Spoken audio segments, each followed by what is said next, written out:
All right, we're going to go live for a while. Let's see what happens. Anybody comes in? Who knows? My analytics are turned on. We're still waiting over there for everything else to catch up. There we go. That one started up. This one is not yet started.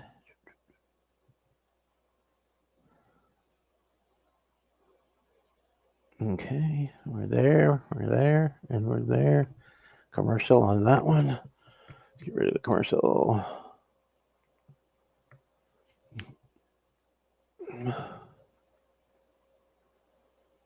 Okay. We'll wait to see for somebody come in here. There, we got somebody came in. Just gonna make up for missing on Tuesday because dealing with mom and having to put her in a different nursing home and whatnot. So I'm here tonight, so I figured I might as well go live. So that's what we're gonna do. Go work on the Camaro a little bit, and then I'm gonna start on my Demille Lamborghini because I'm waiting on stuff for the Camaro where I can't really progress it much further forward until I get stuff. So we're just gonna hang out for a while, and if anybody wants to come in and join the chat, you're more than welcome to. The link is pinned. I believe I pinned it. Yes, I did. Yep. I pinned it. The top comment if you want to join in. And with that, we'll get working. We'll get a drink first.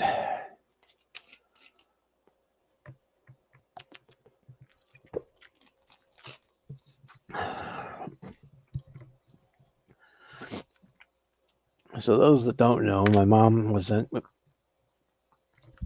July. We had to put her in a nursing home because of her Alzheimer's and dementia and regression from that disease. And last week, I get a call from the nursing home that she fell down, and they were sent. The ambulance was taking her to the hospital. So they get to the hospital, find out that not only did she fall down, her blood sugar was dangerously low, and they had her so sedated that she didn't even know up from down. And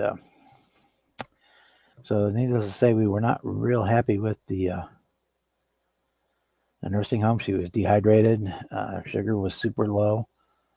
Turns out that they were just doping her up and sitting her up in a corner. Not she wasn't eating, or she was so doped up that.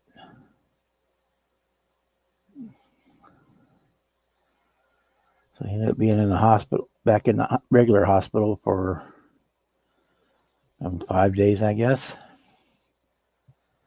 And we got her a spot in a different nursing home, the one here in town, which is owned by the same company, but it's just like days and night difference between the two. She has a new doctor now, which happens to be my doctor. Works out well enough, I guess. I'll move that before I do something bad. And he switched up all her meds, and she's kind of happy, bright and cheery now. And I mean, she still has to stay at the nursing home for that's permanent. I mean, she's not going to be able to come out. She's not chained in there. We'll take her out to do stuff, but she needs more care than we can provide for her at home. And anyway, so she's in a new home. She's happy. Her blood sugar is up. She's awake and aware. She apparently went to bingo yesterday and won bingo in the nursing home. It's just a whole different world. I mean, this nursing home she's in now is like bright and cheery, and it's got tons of staff, or the one that she was in before, that social services found for us, that was the only one that was available at the time, was dirty, old, dirty, dingy, and barely had any staff there working. And they basically said they just sedated her, put her in a diaper, sedated her, and pushed her in her wheelchair off in the corner and just left her there to her own devices. And so that situation is over, and we're just still debating legal action against them. So I'm not going to mention any names or anything against that particular home.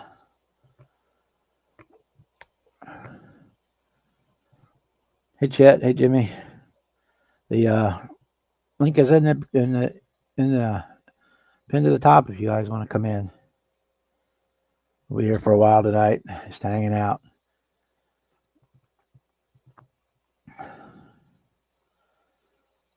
So hopefully that situation has settled itself out and life can sort of get back to normal. And I'm just dealing with all the other stuff from having to change things out of her name into my name and all that good stuff. And of course, they all want to make that as difficult as possible. They're more than willing to take my money to pay the bills, but they don't want to change things to her up to out of her name without all kinds of paperwork. But they don't care who pays it. Comes time to pay the bill, my check is just as good as hers, but they don't want to put my name on the account without all kinds of crap and whatnot. So we're working on that.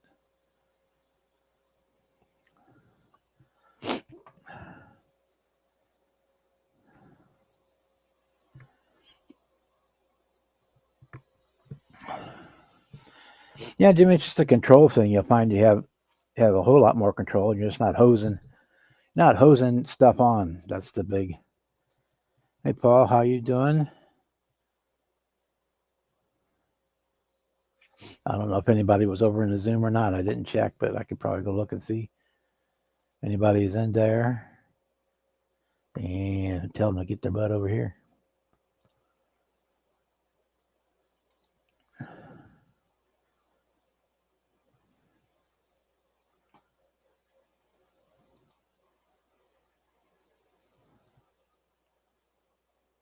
Nope. Okay.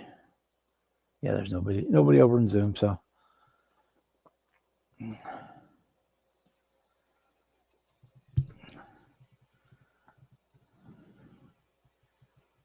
So that's anyway. That's where that whole situation is at. So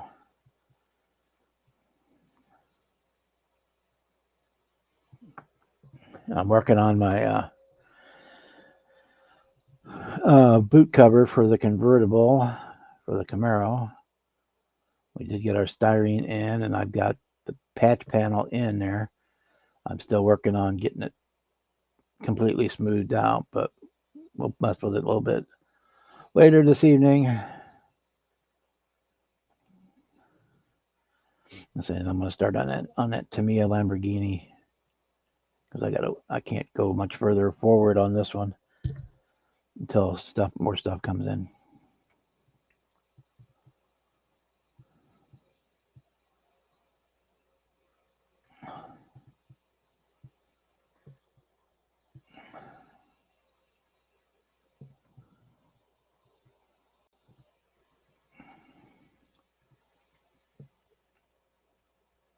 What I'm doing is I'm stippling on. I put black primer. This has it's made out of styrene sheet. Then I put masking tape on it for some texture and to make my seam lines and whatnot. And then I painted it with black primer, and I'm going back with a black gray paint because I want it to be a little bit different than the interior color. And I'm stippling on the paint to add a little bit more texture than what was already there from the tape.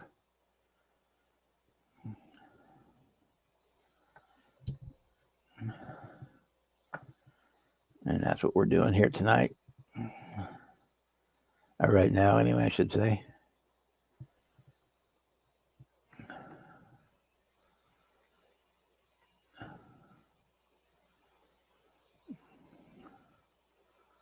And I'm debating, depending on how time goes, if I want to go around and put the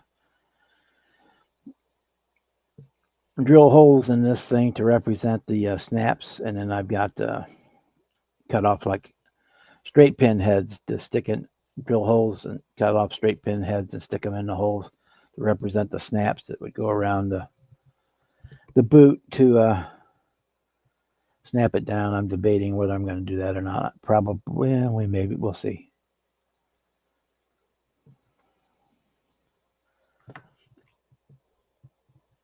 It's kind of if I have time type deal. Supposed to, yeah, we're going to do it.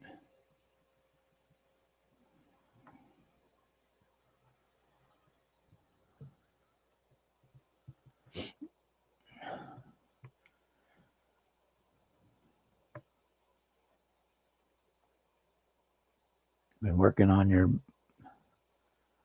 Bontona. Have to show progress every weekend until a final reveal on the 14th.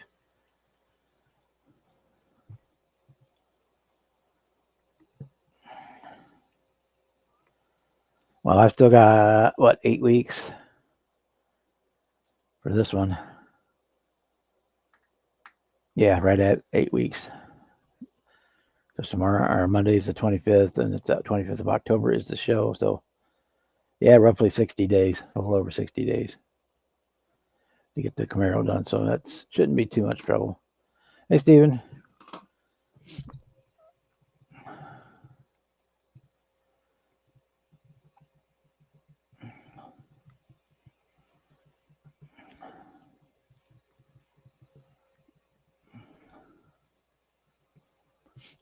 Once that dries a little bit, we'll use some to me a panel liner to kind of set that in, lock that color in.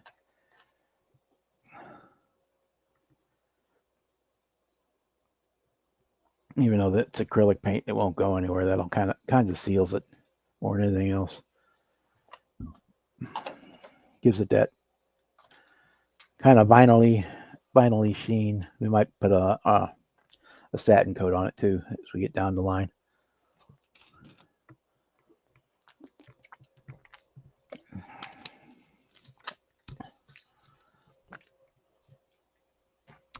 Other than working on that, we got our bumpers stripped off, the little chrome trim that goes under the door. I got that stripped.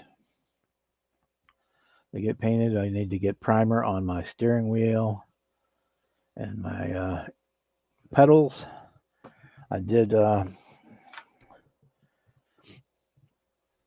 the interior painted and got my carpeting installed for that.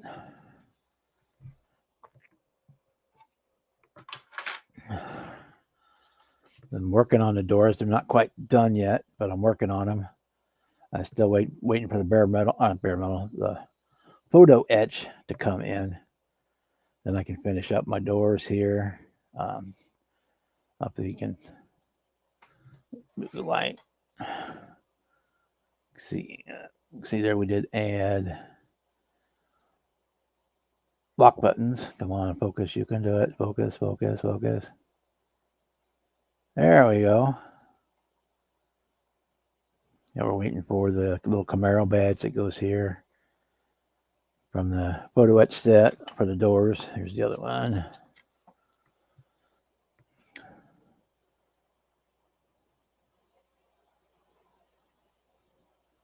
Same deal. We got our lock put on there. Waiting for the photo etch badge for that one. So as you can see, we're going with an all black interior. I have picked a color, but we're going to keep that under wraps for a while. We have working on our dashboard. Got all the decals put on it. Got our instrument gauges are glued in from the back, and I did put some UV resin. Hey, Sluggo. Hey, Boston. And yeah, those go in. Get glued on from the back.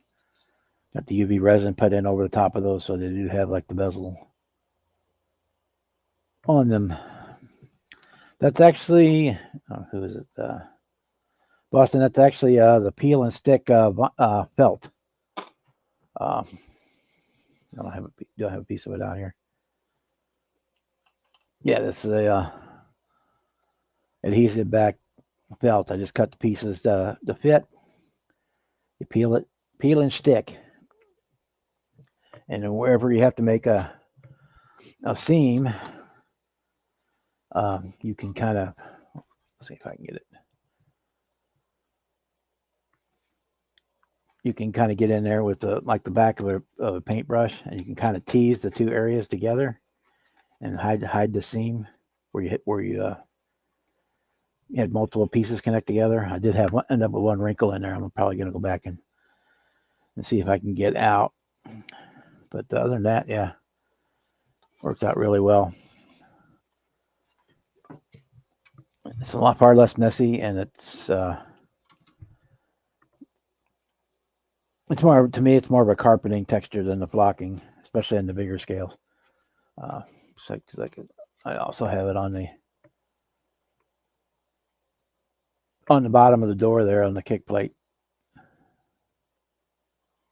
So yeah, so it's just, to me, flocking or the embossing powder is such a mess. Oh, cool. On the 49 Mark II and on the Revell one, that's cool.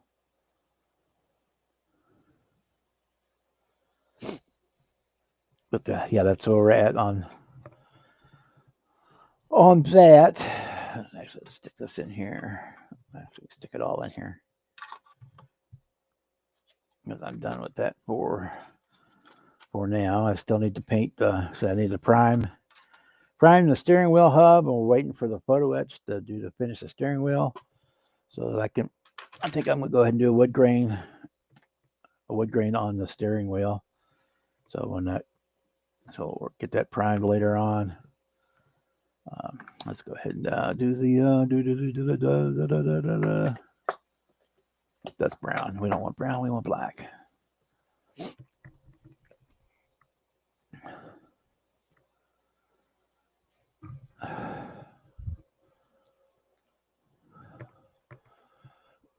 Yeah, and I always had trouble getting it to stick where you want it and not stick where you don't. And yeah, it's all over the mess, And I find that it works, and it's like 50 cents. Where did I get it at? Hobby Lobby, I think I got it. Remember if I got it at Hobby Lobby? I think it was Hobby Lobby where I got it. Last time I got the black, I think the black was 2 sheets for $1, something like that. I used to have a whole bunch of different colored ones, but I think all they have now is the black. They may have it on their website, but last time I was in the store, I think all they had was the black. Which is fine, since I like to build a lot of 60s muscle cars, and especially GM had a lot of times, no matter what color the vinyl was, a lot of times the headliner and the carpet would have been black anyway. A lot of times even the dash and the package tray was black, so you could have like a blue interior and have black package tray, black dash, black carpet. You just have blue seats basically.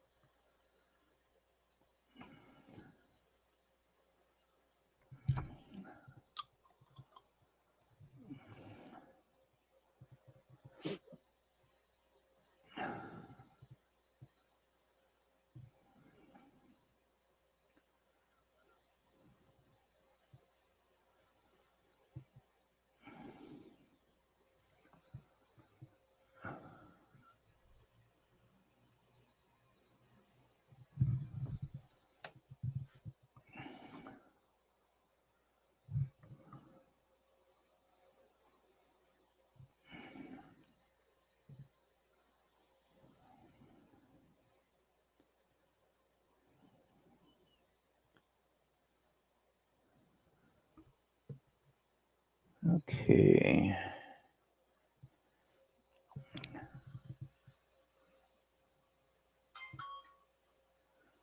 Ping, ping. Somebody sent me a message.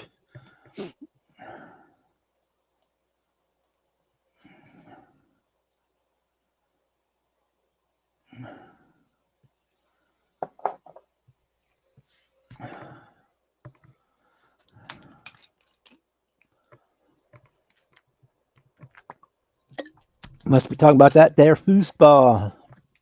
Foosball is the devil, Bobby.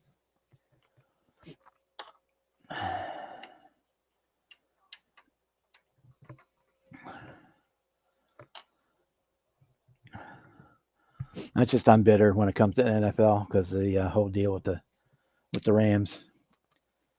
But the city is kind of showing the NFL. Not only did they have given them like $400 million to the city, but the spring football league, they're getting 40,000 people per game. So, as they said, the NFL said the city couldn't support a football team,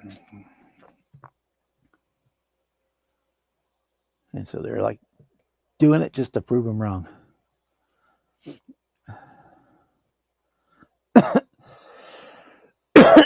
So I go, I build planes all the time. So yeah, but still, it's like riding a bike. Once you get started on it, you jump right back in.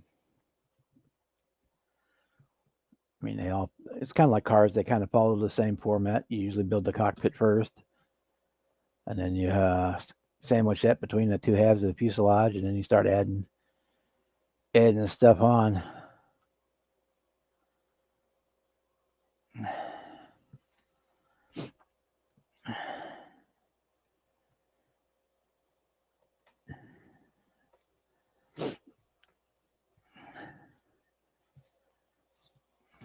Yeah, the real sport doesn't start until October anyway. When the puck drops. Because we are definitely a hockey household around here. All right, let me let that dry. Let's see, let's put it up here. Put it up there to dry. And I'll show you where we're at here. So I got my styrene in. Got the patch panel is in. And I'm just working on blending it, getting it smoothed in because you can still see kind of the witness line where it's at. But most of that gets covered up by the boot. So I don't have to worry about much about right here. Just this from here, like here down, is the only thing I really have to worry about across. That's where I put I'll have to show, catch them in the light just right up. Put the panel line for the center plate. I only put up far enough to cut to where it gets covered up by the boot. So we're working on it. Got that working. We've got the glass taped in and clamped in just because this is fragile, very fragile piece right now. So that's helping give that stiffness and support. So, but yeah, we're just probably about 2 more sandings, and I need to grab some. I don't have any filler primer here. I need to hit it with some filler primer, and that will pretty much have that smoothed out enough that I can start working it to get it towards primer and paint. What else do we have? That's about, well, I guess we have, you have the seats painted, and I have the console assembled for it, just because was running out of things to do on it.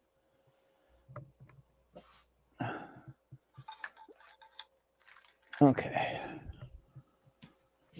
so that's where we're at on that.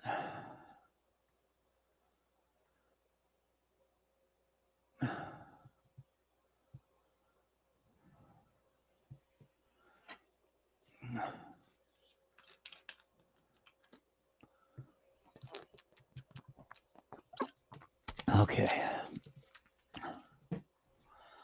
so what that boot cover dry, and I'm going to take and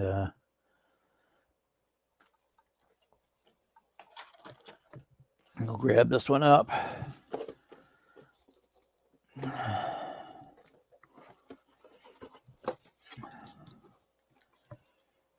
And get started on it.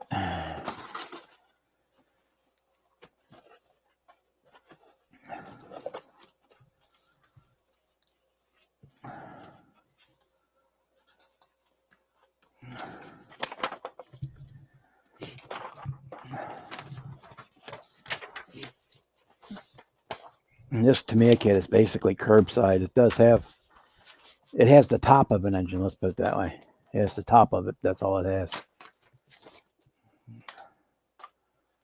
This is one of those bodies intended to have a motor put in it. So we'll,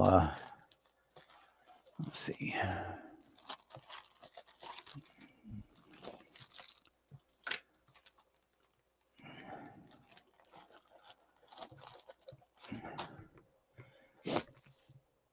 And I built this kit before. It's the Countach, in case you didn't notice.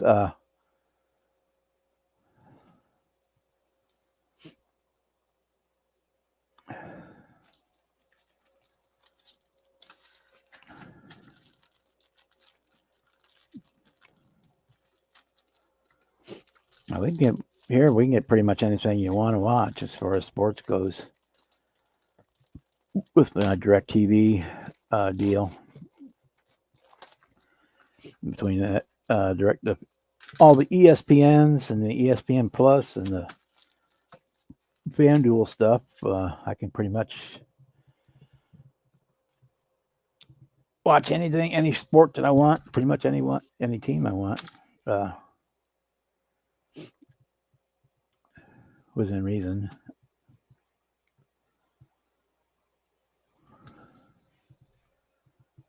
Okay.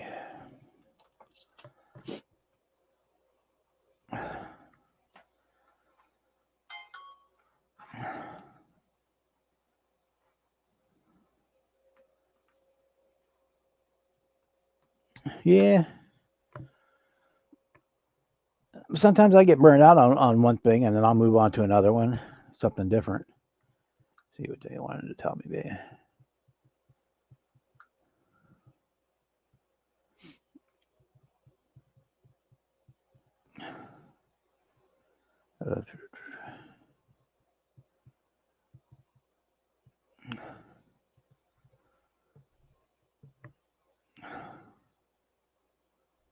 Boy, my phone is really dragging today.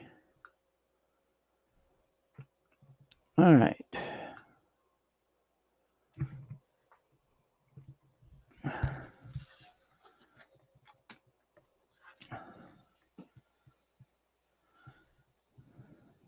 And actually, for me, I've got another Starship I want to get started on, so that'll be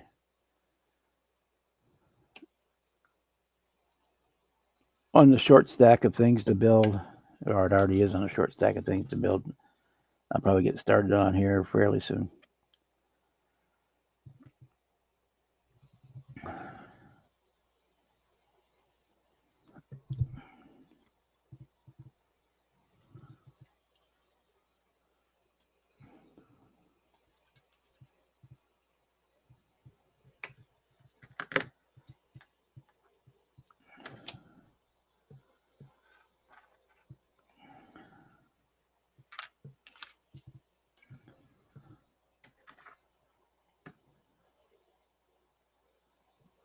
Oh, cool.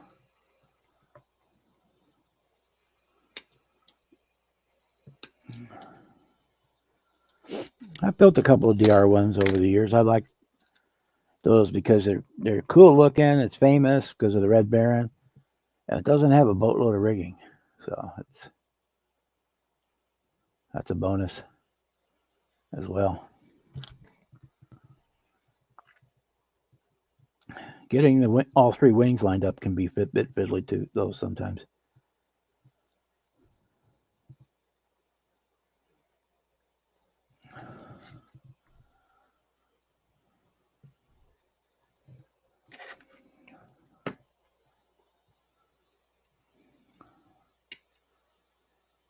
And that was the ones I did were the 1/28 scale ones, the Revell monogram.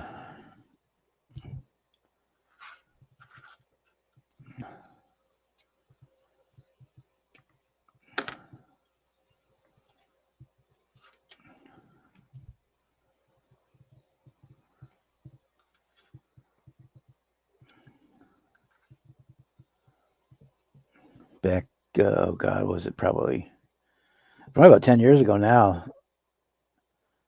Last time Revell popped them, they were like super common, and I bought a box of 6 of them for $10 a piece, so like $60. I got 6 of those kits. I think I built 2, and the other 4 I gave away.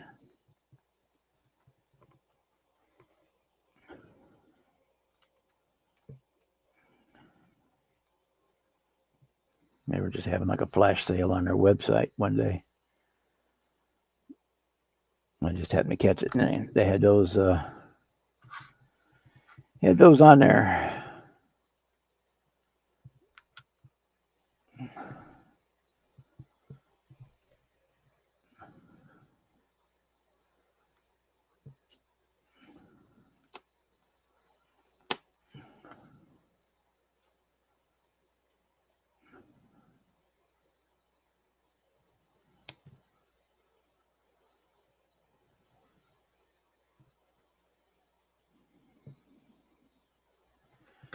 Okay, there's the front wheels. The suspension done.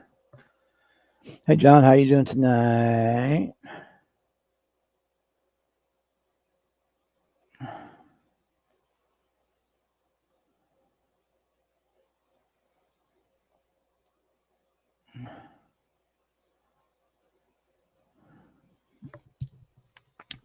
Well, sometimes that can be a good thing. Be just you and the dog.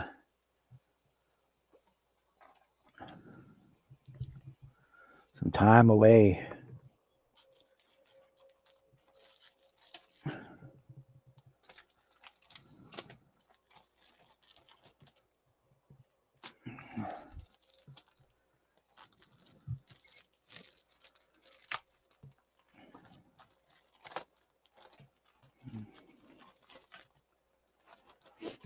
One nice thing, this kit does come with a driver figure, but it goes inside, not so. All right.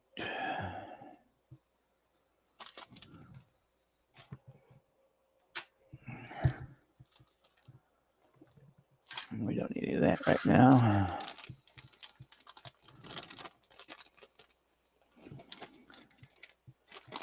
Poly caps.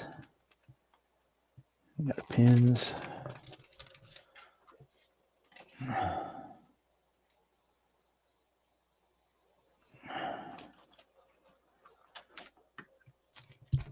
And so again, you guys want to come in, you know, the link is pinned. All you have to do is come in, have a working microphone. You're more than welcome to join in the party.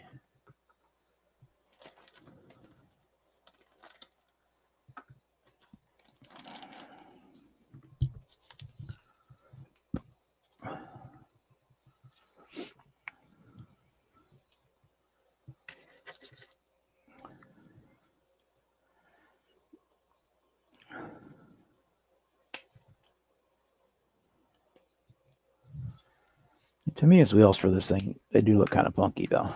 They don't look right. But you got what you get, I guess.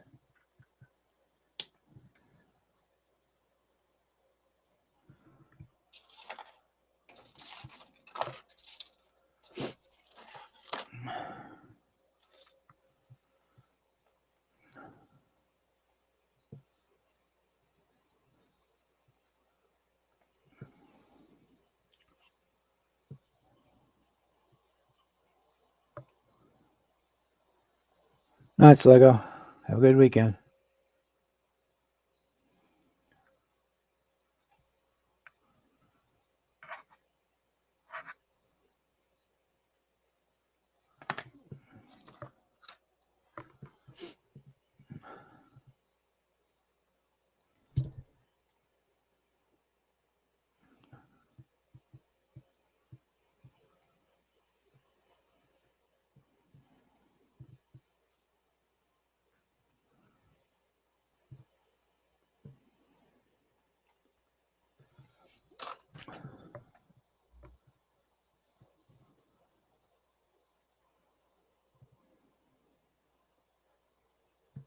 I do not know. I haven't messed much with tropical glitz. Um,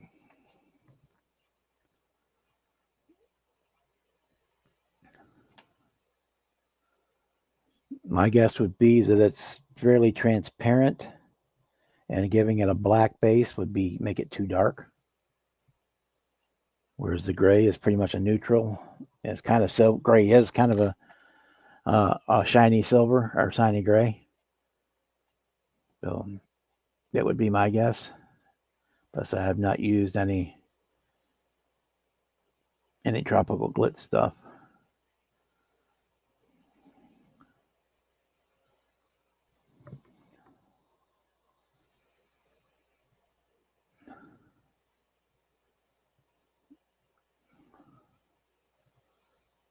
I primarily either use testers or Tamiya. Starting to try the pro scale stuff. So far, I'm liking it. Um,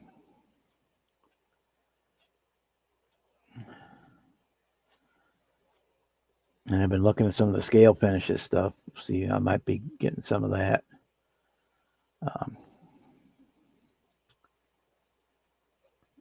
hopefully, in the next couple of weeks, I'll have my permanent booth set back up, so I'll be able to, for this Camaro at least, I'll be able to get some 2K on it instead of just trying to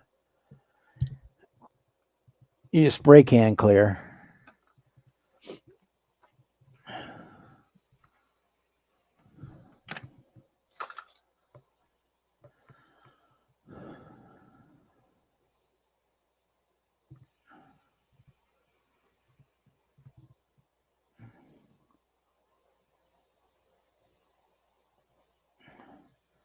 No problem, Boston. We just say this was a kind of impromptu because I had to miss on Tuesday.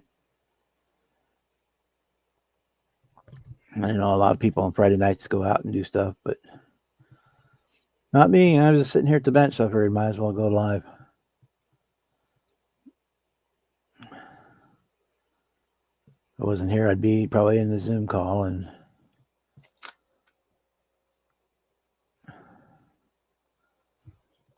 this way. Hey, Juan. Hey, Kevin.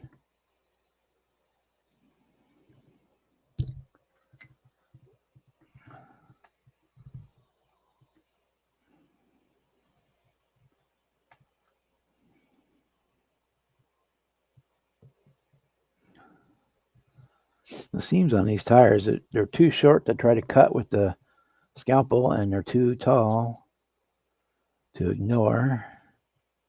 So I'm having to try to file them down, and I don't feel like digging out the drill and arbor just to do these, so we're doing by hand.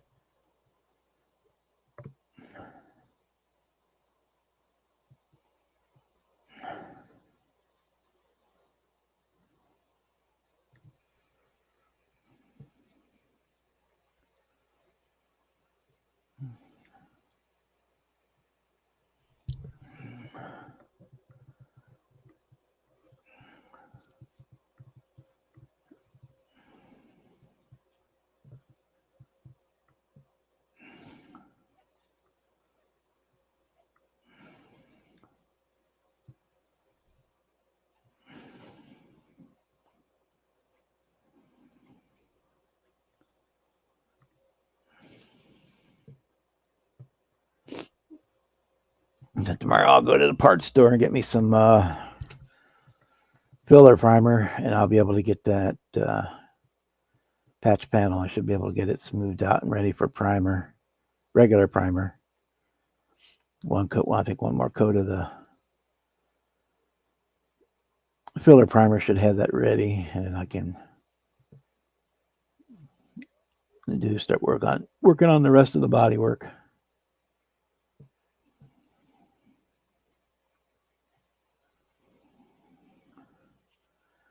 Depending on how time goes, I may modify that resin hood too. So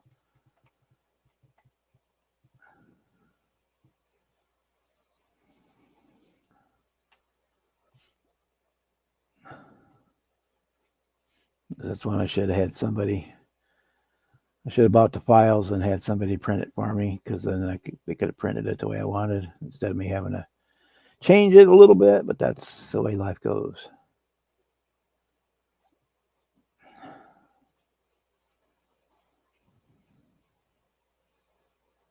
I may just leave it the way it is. Who knows? Depends on how time works out.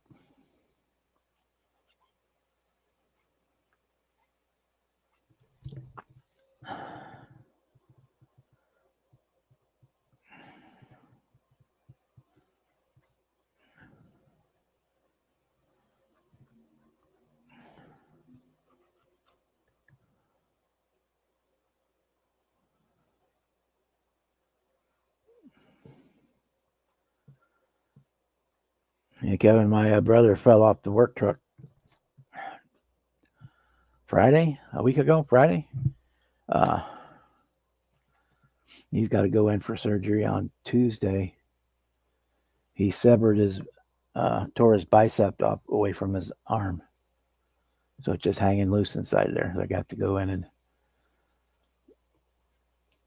do some, I guess, ligament grafts and whatnot to get it reattached. So he's gonna be out of commission for a while.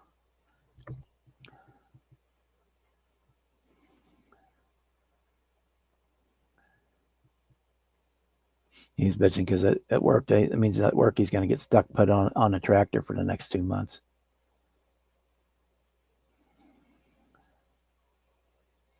Which is the hot, nasty job.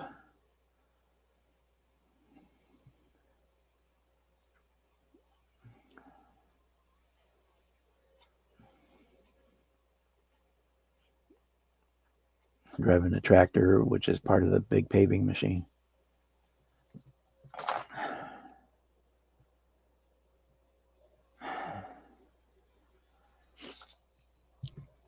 But the back ones that I have that too, not as bad.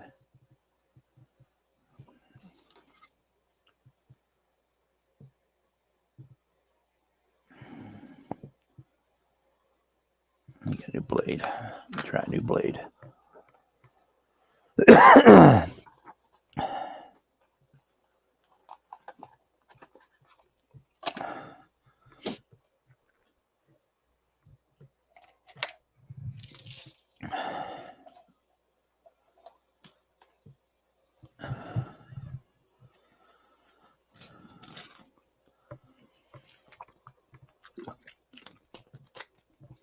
That's what happened to Terry. He's got an infection in his foot.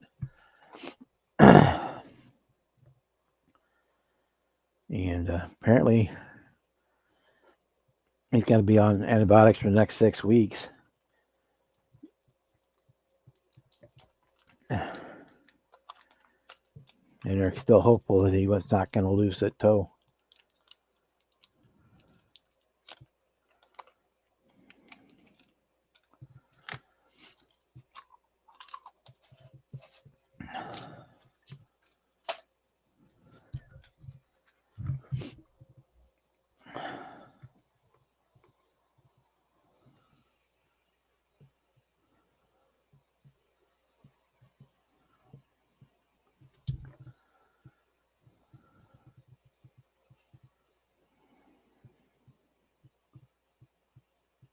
Yeah, I'm kind of on a spending hiatus right now, except for supplies till after Acme.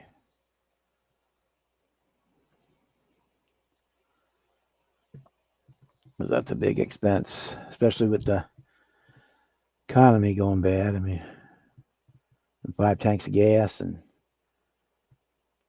food and lodging, and then going to the show and all the crap I'll buy at the show.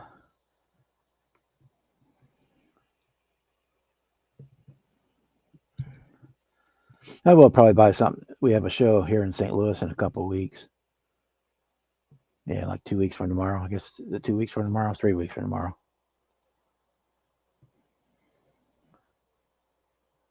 1 week tomorrow.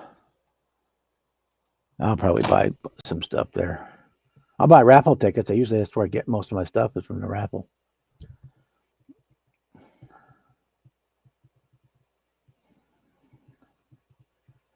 Because you get like for $20, you get 30 raffle tickets. I usually end up with at least 15 wins out of that.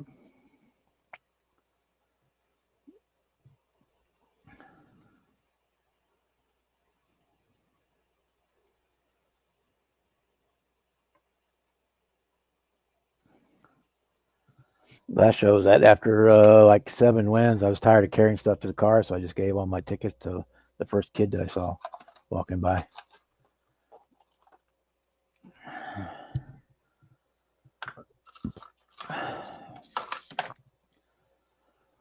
Yeah, for this Tamiya kit, that's basically the engine right there, just that top piece. You get some decals to go on it, but that's pretty much it.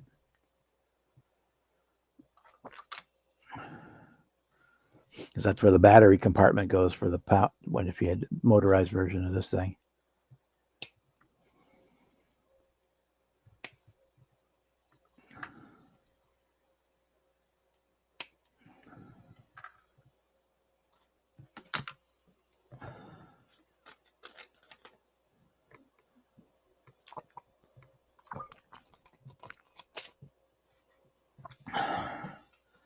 Yeah, you're lucky, Chad. That's what happened to Terry last Sunday. Was it Sunday? Yeah, he showed his foot on in Brian's live on Saturday night, and come Sunday he texted that he was in the hospital and that it was infection had gotten worse and it was all swollen up.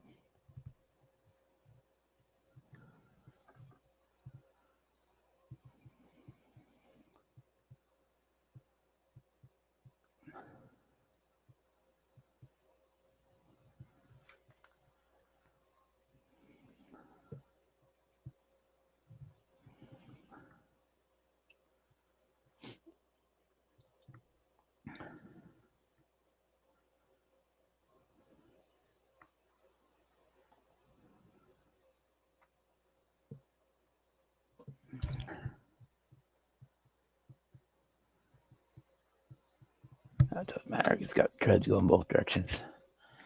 Okay. Poly caps.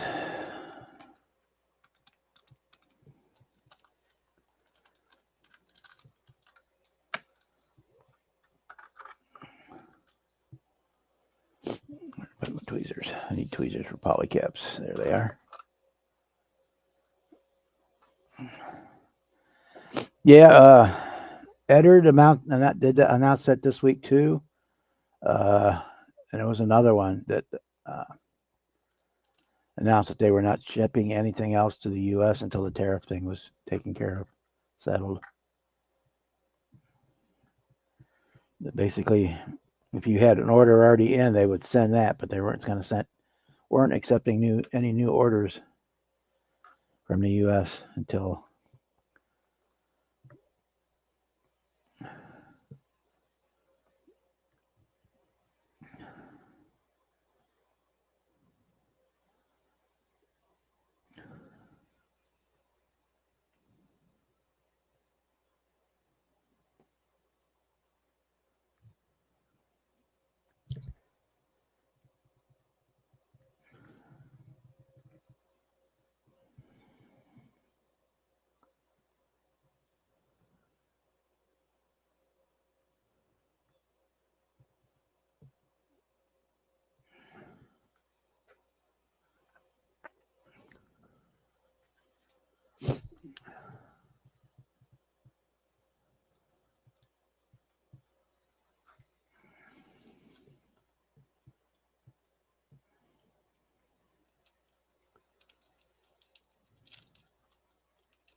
Don't remember if I need those other 4 or not.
Come on, get in there.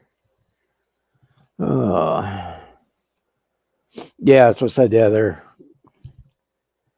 they're just stopping all their retail sales.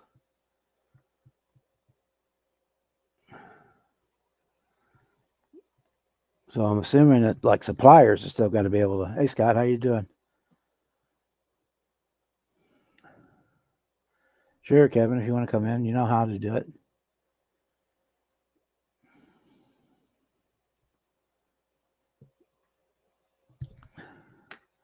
So I'm assuming they're still. What I'm trying to say, assuming they're still going to do wholesale stuff, because they're not going to ship any retail direct sales stuff as of right now.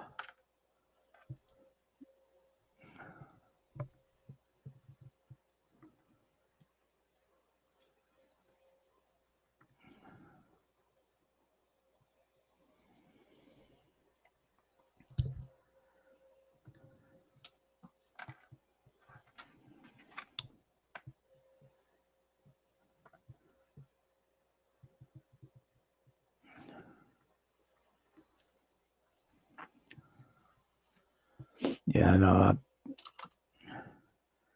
I have a feeling that with some of the other companies that I use, it's going to be the same thing. Like SBS and a couple other ones, Vesda. Going to be the same deal. That they're not going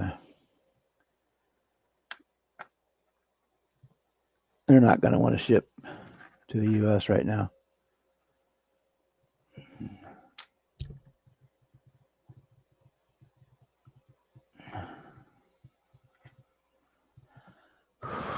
Okay.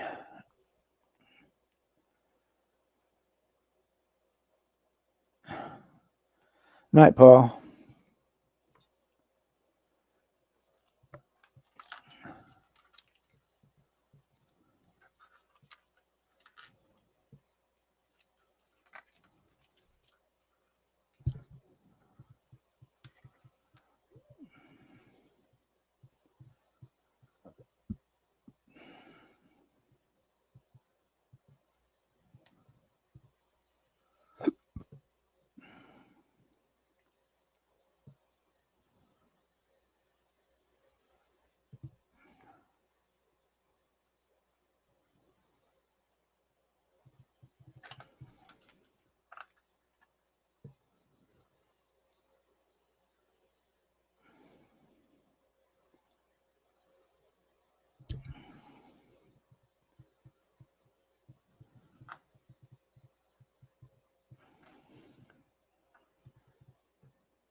Go. Got it in there this time.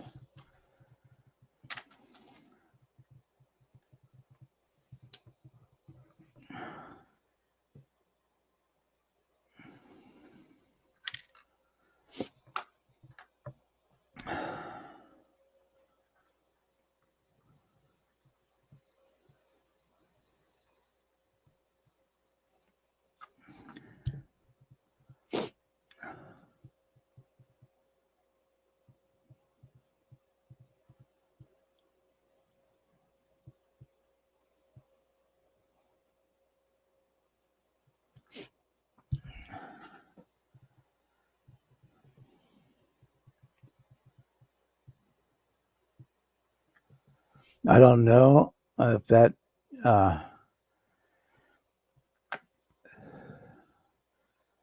and it could be true. I mean, it also could be possible that the tooling was done by the Chinese company, made there, and Mobius is basically paid for it to be made, but that doesn't actually own it.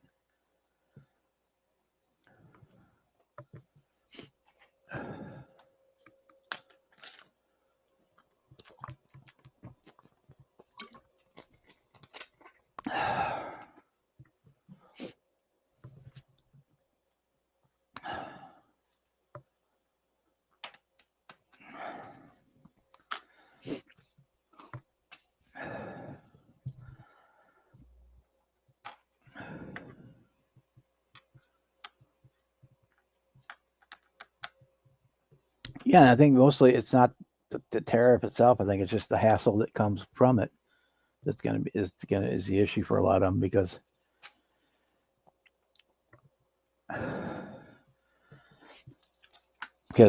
they're not paying the tariff, but they're going to have, if you order something from Eddard, they're going to have to tack that tariff onto your cost of the order when they ship it out, and then they have to keep track and pay that to the government. So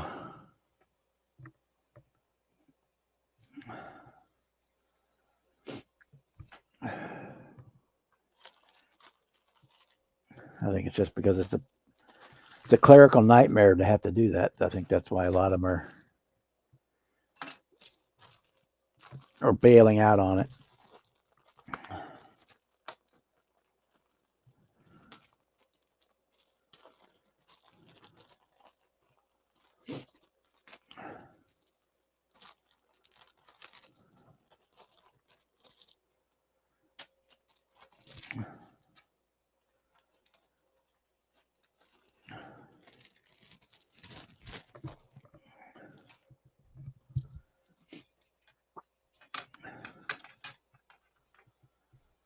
Okay. Yeah, there's on this kit, there's where the batteries would have gone if you had this as a motorized kit. Glencoe is another one that has their molds and tooling is here in the U.S., but they're kind of like Atlantis. They bought a bunch of the old tooling from like Idea Toy Company, ITC, and some of the Aurora stuff, and kind of like Atlantis that they bought some of the old, but they did that like 25 years ago. Some of the old tooling and are reproducing stuff. Howdy, Bob. How are you? But even like for Revell, I can see the prices being an issue coming up because they get the decals are printed in, the kits are coming from China, so you're paying imports there. Then you're probably going to try and tag you for the imports for the decals, which come from Italy. Hmm. So it's interesting situation coming up over the next. Yeah, we shall see.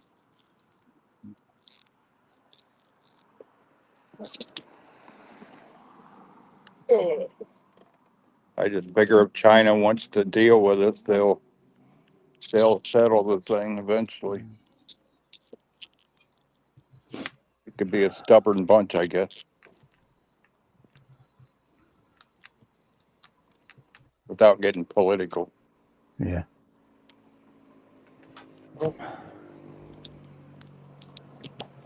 Let's see. I think we'll just do this on this one.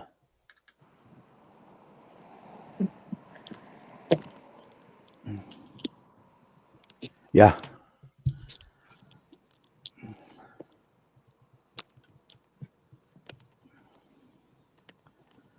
We are kind of spoiled here too because we've had it easy. I mean, you talk to the people in the UK. I mean, they get hit every time, every package. Oh yeah, They get hit for import duties on everything they get from the States. Whereas I've never had a package come with customs duties due here in the U.S.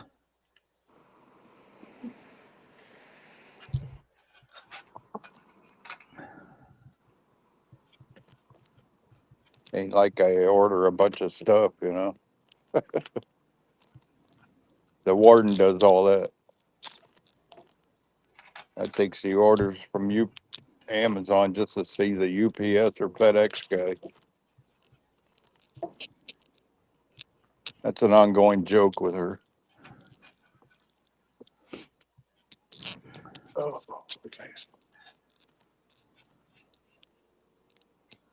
Yeah, I get a lot of stuff from Amazon just because it's A, convenient, and B, I don't live close to a lot of the stuff that I need to be able to go get it.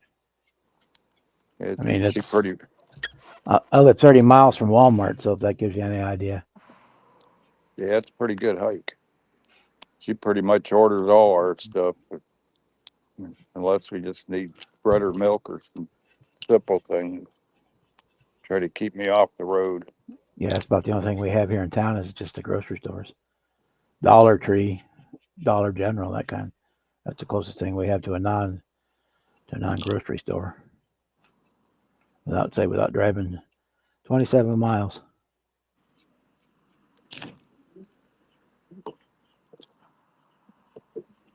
If it wasn't for the fact I just put up McDonald's and Arby's and up at the interstate at the junction, it'd be 27 miles to go to McDonald's from my house.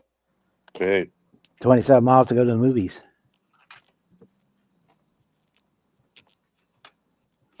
Where's that piece?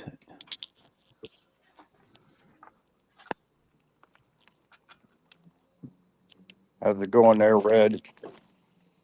Chet, Bud, the whole gang. G, Excuse me. D23, D7, D7, and D23. Those are these right here. Hey, Red, how you doing tonight? Working on the big Camaro. Yes and no. I'm waiting for stuff to Oh, get you here still for that. waiting? Huh? I got the. Here's a second. I'll get this. I'll show you where I'm at. I'm waiting for the photo etch set to get here, Yeah. so I can finish. Then I can finish the interior. Did get the styrene in, but I'm still working the body. I got it close, but it's still not there. Yeah, it'll take a little work on that for sure. I need to get some I need to get some filler primer. Exactly. Yeah. I heard Napa's got a pretty good one if you want to use spray can. Yeah. That's why I just get a can of the Yeah. spray. I've got it pretty close because most of that gets covered up by the. Yeah, it looks pretty good. Most of it gets covered up by the boot, Right. so it's just that very bottom section that I've got to really deal with. About, let's see, just about that much of it. Yeah, they're not. So most of it's covered up. They're not very good at reading addresses, are they, Chet?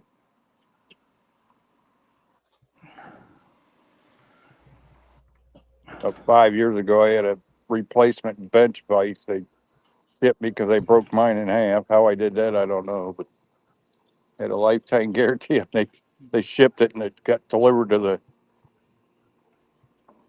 Italian lady up the street. Of course, she don't know how to read English. She didn't know what it was. I happened to see it by her side door. Like, what the hell? There's my package. I would have sat there for a year if I wouldn't have bought it.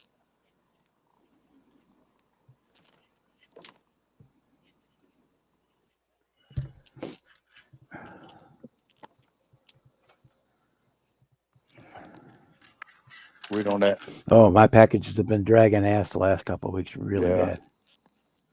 bad. Basically, since the postage rate went up. Oh, of course. They want more money for less service. That's like our cable bill. They raised it up another $10, $269 a month now for cable and internet. I'm like, bullshit. Time to cut the cord. Guess we're gonna just go to basic internet and cable. Can't afford that. I here well I use well I've got the fiber internet, which isn't bad, so I get a gigabyte for $80 a Yeah. month. But then I switched over to the Direct TV stream Did you? because that runs right through the internet too. So Yeah, I'm still debating which way to go, whether to stay with them and knock it down to basic or my daughter said she has their basic internet and it works just fine. There's 3 kids in the house with their little smartphones and stuff. So, yeah, mine did for like the streaming, yeah, but if I was doing like this online stuff and somebody's watching TV, you could start to see a lag, especially in the evening when demand was right. higher in the area anyway. Okay. Those are chassis pieces.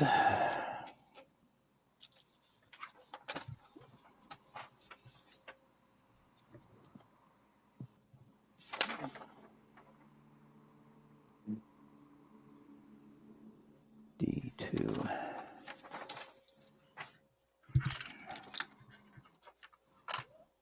Let's go this way, Billy.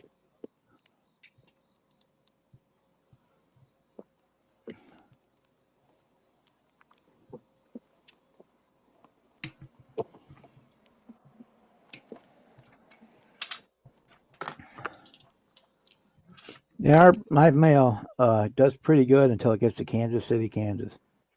Once it gets there, it's like a black hole. It sits there for days.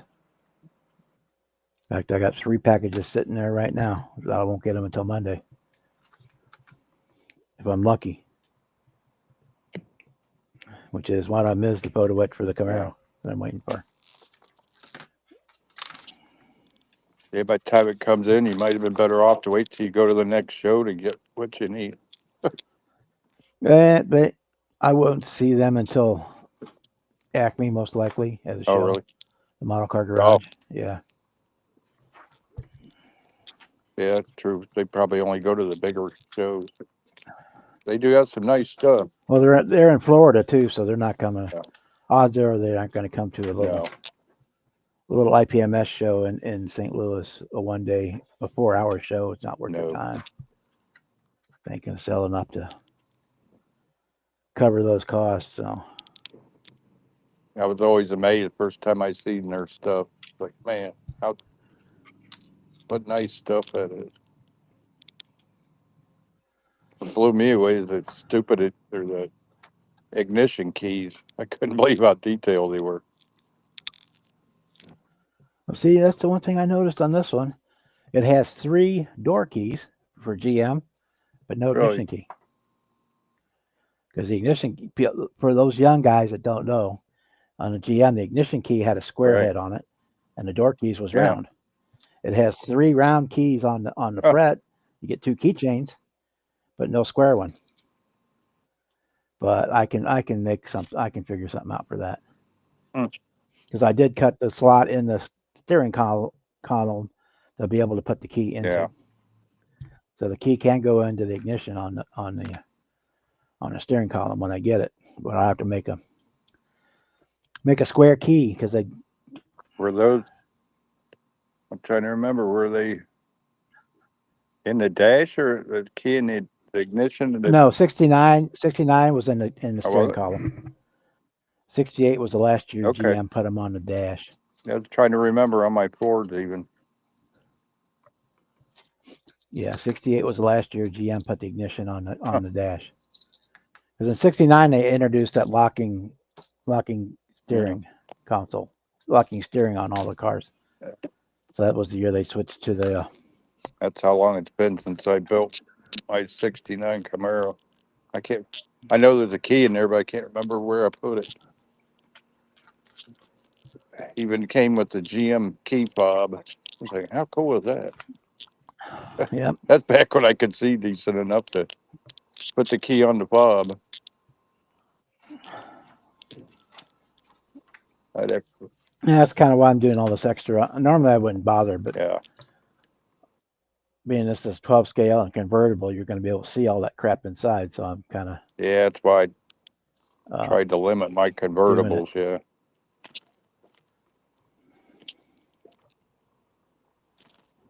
That was the pace car edition, the convertible I did. White with the orange stripes on the box. That was a pretty nice kit. The Yeah. ride height was kind of a little four-wheel drive-ish, but had to do a little shaving to lower it. See, I don't think I always thought they looked a it'd little be big odd enough to sitting that see. high.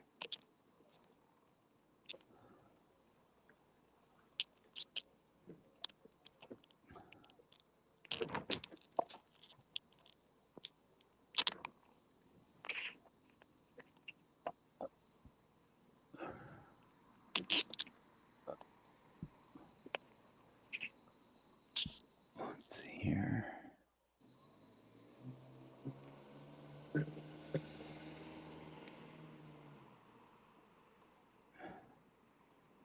Yeah, you're right there, Chet.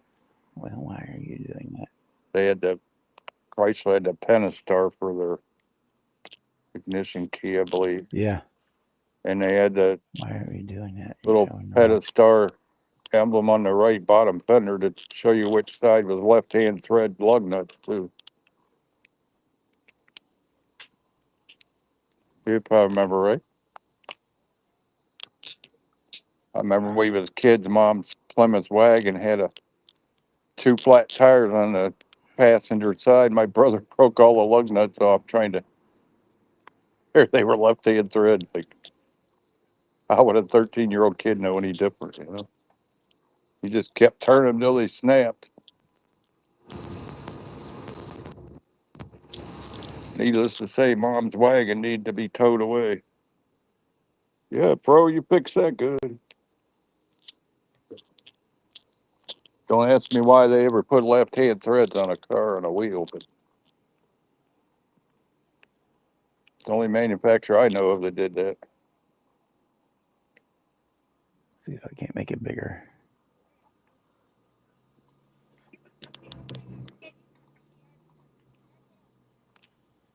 Oh yeah.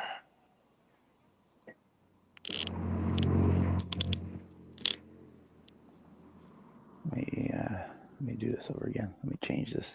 What's that? Change the orientation here. What's that come with everything but the grill, or is that just an interior kit? It has a little bit of everything on it. Try this one more time.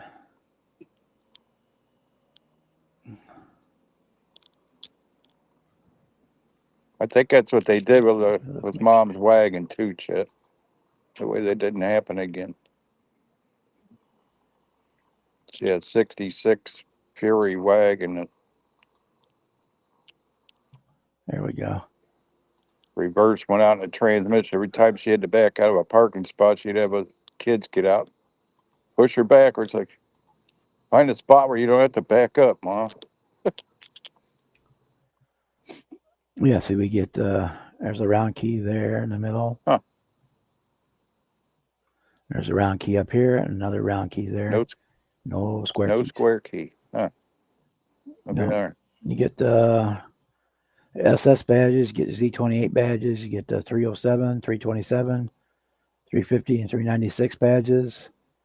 Get your brake pedals, radiator cap, uh, window cranks, rear view mirror, Brake, clutch. battery clamps, horn covers, your various Camaro badges, the frame that goes around the headlights if you're using the hideaways, some Yanko badges,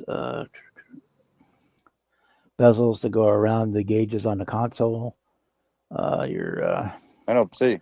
license plate I don't frame. see any mud flaps. I think the 25th scale one had mud Yep. flaps. Either that or I used a separate fret for that. So that's you get three different horn buttons, either SS, Z28, or the just a Chevy one. Only what else? I can't even see. Only somebody like me would think about mud flaps. Yeah. They even got the lock cylinders for the doors. Yep. Yep. Huh. Yeah, it just surprised me. Unless this, I'm assuming this picture is gonna real close represent, but Yeah, yeah, they even had no square they even keys. had the gauge bezel. That's weird. They didn't have the right key.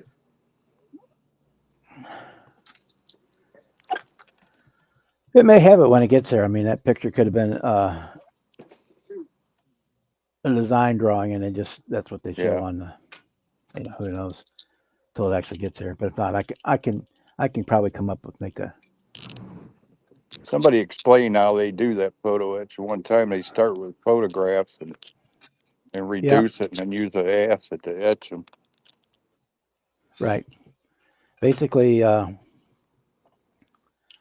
use a film that has and it sticks onto the brass or the nickel or whatever Yeah. metal it is, and wherever then they put the acid on it, and anywhere the film is, it does not eat. The acid doesn't eat into the material, Exactly. eat through the material. Exactly. And then when it's done, they just wash it off and that film washes off, and that's how you get it. And then depending on how long it's in there, is whether it goes all the way through or if it's just a relief type Yeah. thing. Pretty cool So stuff for sure.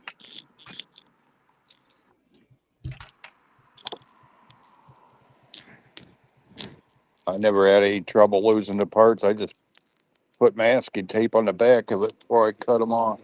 yeah, I use packing tape to do the Yep. same thing on the backside, so they don't ping off into space while you're Heck, cutting them off the fret. Okay. I can't remember which one did it, where they put the rubber backing on the Detail Master, one of them. I'm probably wrong on that too. Those you just soaked it with lacquer thinner and they kind of fell off. Yeah. When I did the Aries from Hobby Boss, those came with already had the tape on both sides, and you peeled the top off, and then you cut your stuff out, and then you pulled the piece out. Okay, let the paint dry on it. Anyway, it was for those that weren't here earlier, I'll go over this again where I'm at on this.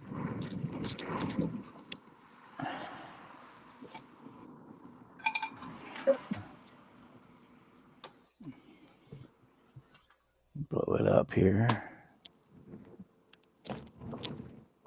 Yeah, I think even Ford had the square keys. It said So I basically family, got the chassis done. family of fine cars. Oh, I'm sorry. It's all right. So basically, I got the chassis ready Yeah, it looks good, man. for the Camaro, and got my carpeting in the interior. We're going with a black interior. It's a nice looking kit, that's for sure. And see, got my door cards. Put the door lock in it, so I got my door lock Nice. added to it. Still waiting for the photo etch to do the badge, the Camaro badge that goes on the door cards. You gonna put some little bitty speakers behind them grills? behind the vent Yeah. grills. And then we've got the light. I'm surprised somebody hasn't done that yet. Put a sound system in a model. And we got our dash going there. We got the gauges get glued in from the back side. And then I put some UV resin That the over the top of decals them. for the wood grain.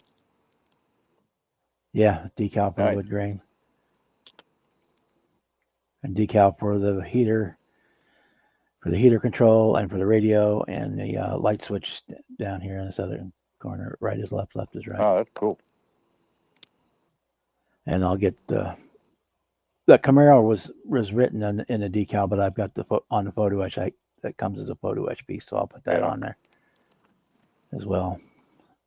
It even has a decal for the speaker grill on top, and then the froster vents. Those are on there. Dang, it even has the old shit grab rail, huh? Yep. Console Boy. is basically done.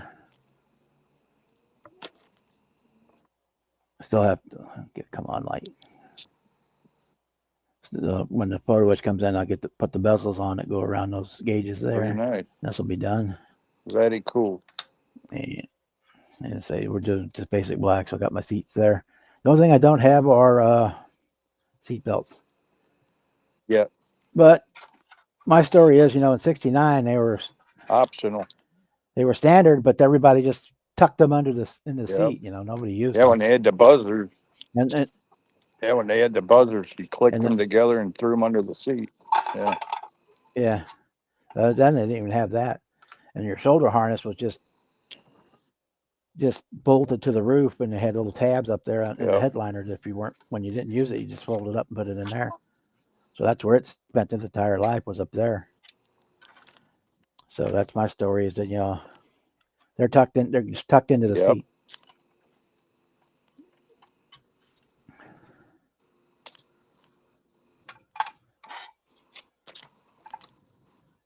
And then on get this here. I said on the body, we're almost there. So you can still see the shiny. You can't feel it, but you can still see the ghost line of where the patch panel was put in. So I'm gonna sand it one more time, hit it with filler primer, and then sand it a second time, and but it's smooth enough because most of it gets covered by the boot anyway. The boot, yeah. Now, where'd you get the boot? Oh, you made it. Man, that looks like a kit-made part. Somehow most of it gets covered. There's just that little bit that sticks out below the boot. So that's the only really part I'm worried about, is that little strip between the fender seams. Huh. That sucks, Red. You think beer's bad? Wait till your kid dumps a bottle of milk under the seat. I had to get rid of that car. That stuck so bad you couldn't even get in the car. I drilled holes in the floor and everything, kept hosing out under the seat. You never could get rid of that smell. I think that was our 77 LTD we had when me and the warden first met. Krista with her bottles. She always had to carry a bottle.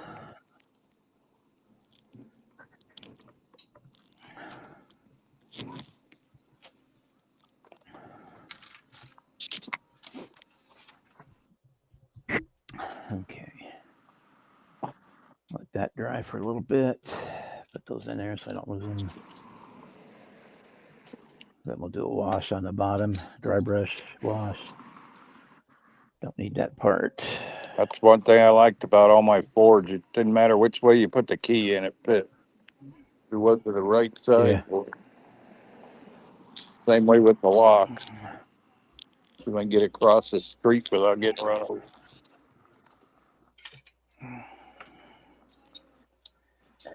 My Chrysler's that way too. The key goes in either way. In fact, for the PT Cruiser or that era of car, they only had like 6 different keys. Yeah, that's right. They were that way too. Yeah. They only had basically 20. My key would unlock like 20% of the Chrysler cars of that era.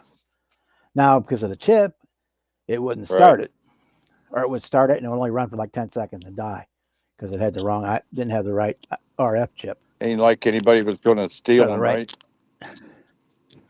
Other than kids joyriding. Well, actually, I probably made working at Walmart. I probably made $100, $200 because every time somebody come in wanting something to unlock their car because they locked their keys in it. And I said, "What was it?" They said, "The Chrysler." And I walked out and says, "Well, I got a 20% chance this is There going to you go. work." And about every third or fourth time that happened, I'd go out there, stick my car key in it, pop it right open. That's pretty cool. I didn't know that.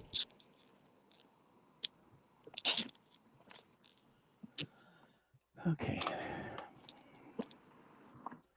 Yeah, this to me, Lamborghini is a real basic kit. So it's one of them that comes down to the painting of the body. It's almost like doing a slot car. Yep. You all the fanciness on the outside and inside ain't much of nothing. The only thing I do remember about when I built this kit the first time years ago was that the interior doesn't fit real well. It's too tall, almost too tall. I had to trim something to get it to Yeah. fit. I don't remember if it was trim the bottoms of the seat or something to get it to fit. I think this might have been one of those. Had to trim the bottom of the seats to get it, lower them down to get it to fit. Okay. Yeah, I had a Catalina like that red, a Pontiac. Somebody had stolen the car before I bought it, and the guy had it rigged up with a screwdriver. You could start it with it. The car was a disaster.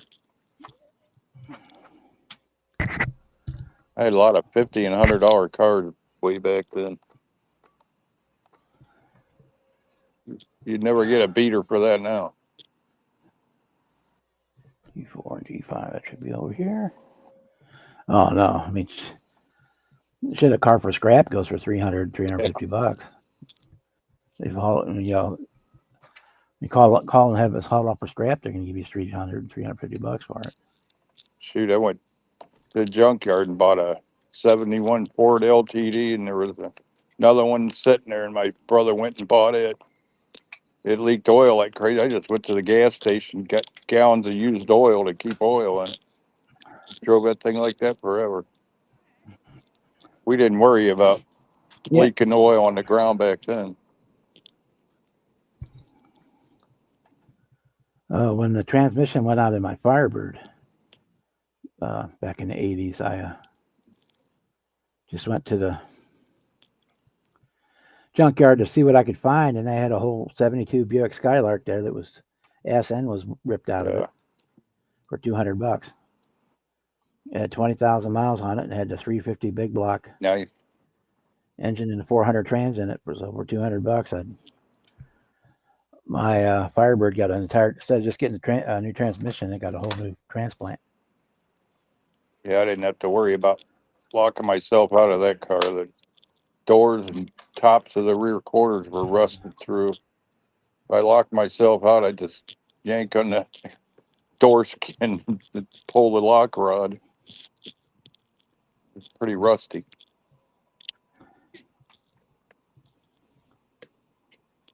Chevrolets weren't much better. I think it was a 70 or 71 Monty. I had two of them like that. You had to turn the steering wheel 2 or 3 times to get the steering to react.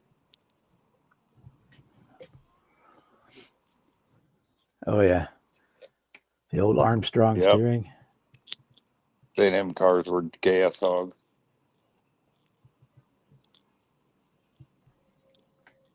$3 gallons to the mile, just like a boat. Yeah, my GTO, when you stepped on the gas and opened up the second 4-barrel, you could watch the needle move. Shoot up. Oh man. I mean, it could have been because I was pumping 1500 CFM, through a big block 400 engine. Was that the dual 4-barrel or the 6-pack? I forgot what you said. Yeah. Dual 4-barrel had dual 750 Hollies on it. Huh. My brother's 64 had the 6-pack on it. He had to add a. Well, originally had a 6-pack on it, and I had the intake for it, the 6-pack intake. But when I bought the car, the guy had been changing it into a dragster.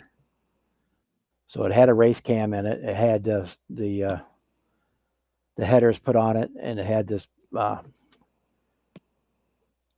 It was a low rise dual 4 barrel intake, so that it would fit under the hood because he was trying to make a Sunday Yeah. sleeper type looking thing. So I bought it with the plans to turn it back street Right. legal, turn it into a badass street machine. And I got pretty close before it got totaled, before I got T-boned. Yeah, he had the, I had it semi legal, legal enough that the Good Old Boys Network I could get plates for it. he had to add a auxiliary electric fuel pump to get it running right. Apparently the one on the runoff of the engine wasn't enough. If he'd step on it, it would just blah. Nice looking car though.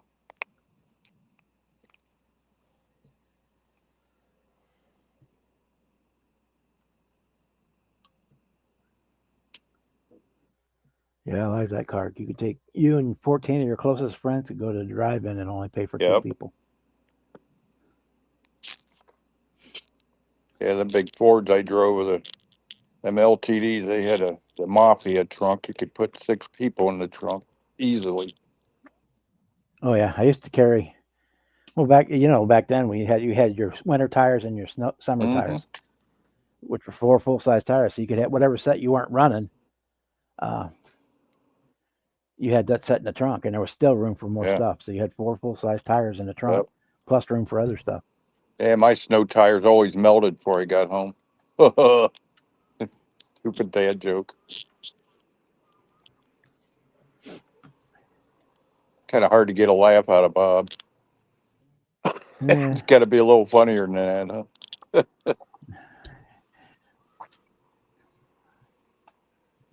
Guess I need some new material.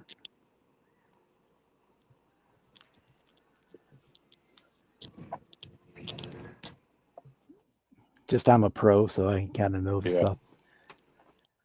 My buddy's Bob 442. Could you see? Yeah, you could see the needle moving. Yeah, if I get out, it would cruise because if you were just out cruising like on the highway, you were only running on two barrels. It was the way it was set up. The other 6 were cut Yeah. off. So you got decent. Well, I don't want to say decent. I probably got 10 or 12 miles to the gallon. Yeah, if you were running on 2 if you were barrels. lucky. But yeah, as soon as you stepped on that pedal, it kind of went, and then you were done. Well, I always drove. As soon as the little gurgle made that little gurgle, as all the fuel was rushing into the little bowls, and then I always you were gone. You were down the road. I always drove Fords because they were easier for me to tune up. The distributor was in the front. It's like, who wants to crawl to the back of an engine on a Chevrolet to set points and dwell on all that? Them Fords, you'd set the points with a matchbook. It'd run perfect every time. Not have to worry about shorting the points up. People these days don't know how good they got it with this electronic ignition. Them points were a pain in the ass. And yes, boys and girls, we did it with a matchbook because you always had one in the car because you had to shove it into the 8-track player to get the 8-track to line up. Exactly. I had one of those Learjet 8-track players with a reverb in the trunk. Man, that thing would blast. Cool stereo. I kind of like the 8-tracks myself. I liked them. The other thing you didn't have rewind. That was another thing I didn't like about them. So if you had a song you wanted to hear again, you had to go. You could skip tracks, but you had to go all the way through the track before you could get back to it. So if it was like a first song on track 3, or second song on track 3, you'd have to kick the track button, go to 1, 2, and back to 3. Then you'd have to wait for the song to come up again.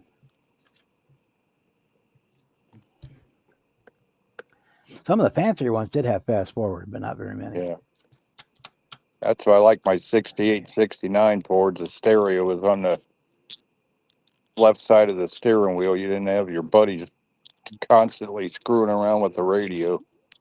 Oh, the Navigator? Yeah. That one buddy of mine, that's all he wanted to do was play with the radio. It's like, dude, leave it alone.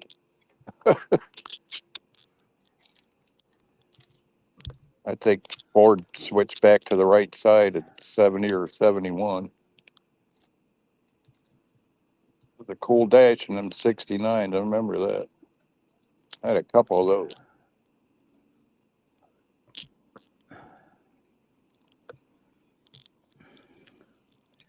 Yeah, Red, I wish I still had a lot of the cars I had over the years. Yeah, you ain't kidding.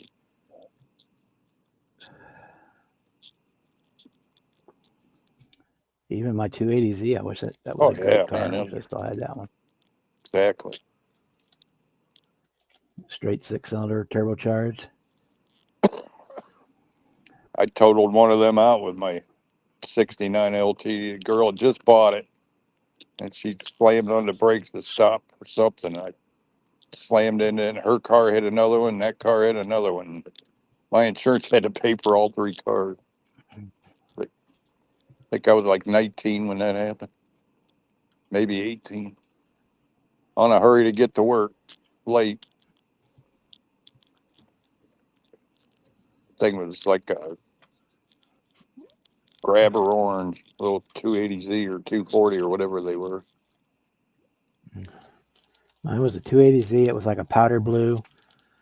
And from the outside, it just looked like your average little sport car, Yeah. But it had everything in it: 5-speed manual, the turbo straight six, which had torque for days. Oh yeah, they were good cars.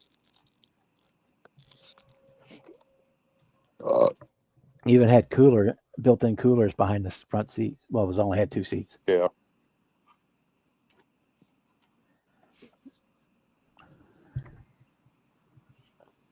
But you could fit 2 more Yeah, people for some in the reason. back. They just had to kind of like sit Indian style.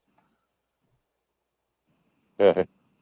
For some reason, that 69 LTD had a curse on it. I had more car accidents with that thing. Hit people in behind, got sideswiped, put it in a ditch once, hit a tree.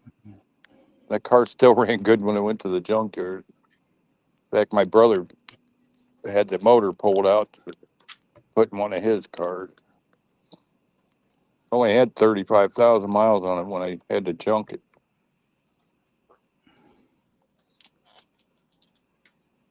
Never had bad luck with any other car but that one like that. Where's the other marker at? Except for my daughter's first car she bought. We spent a week painting it in the backyard, and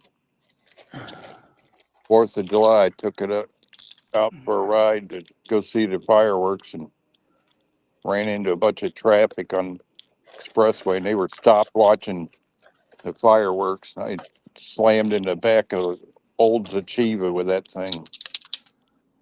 I didn't realize everybody was stopped. I'm just cruising along. Bam! It's like, glad you guys are all right, but why'd you total my car, Dad?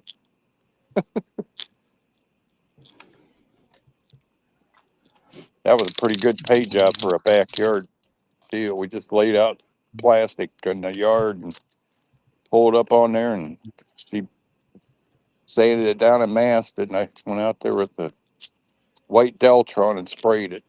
The little car looked nice till I wrecked it. Little Mercury Tracer. Thing is, when I hit those cars, the seat belts were hooked to the doors.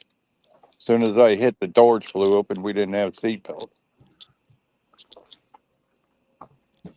Very, very poor design. I still got glass in my forehead from that. Every now and then I go to brush something off my forehead, I'll hit a piece of that glass and it'll come out. Shit, that was 2000 that happened. Yeah, you must have something else, Jed, on that circuit that's causing an issue. My guess would be something in the AC compressor, which is not good.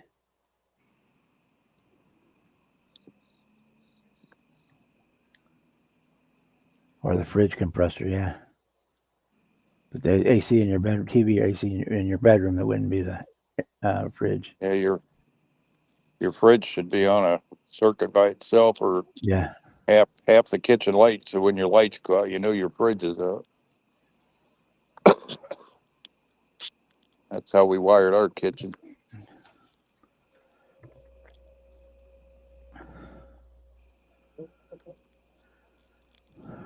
I say unplug one or the other and see if it quits happening, and you know which one it is. Yep. And if it's Most of the happened, new air conditioners have a GFCI built into the plug on them. yeah. They usually pop there before anything. Maybe it's your refrigerator. Unless your air conditioner is one of the old ones without that.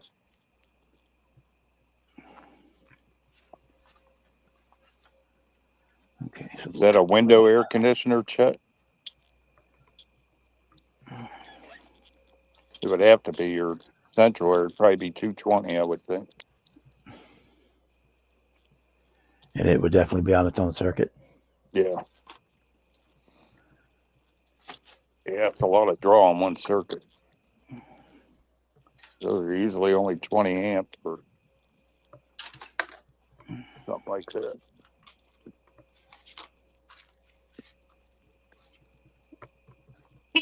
Okay.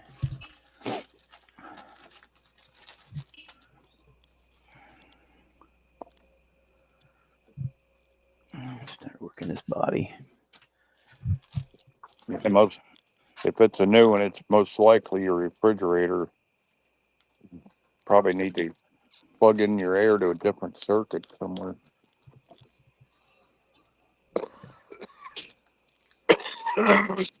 Oh man, excuse me.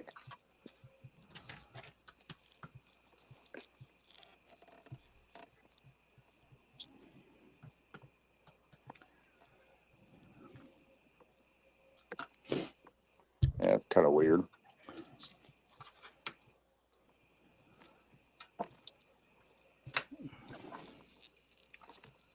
That's the thing with my house.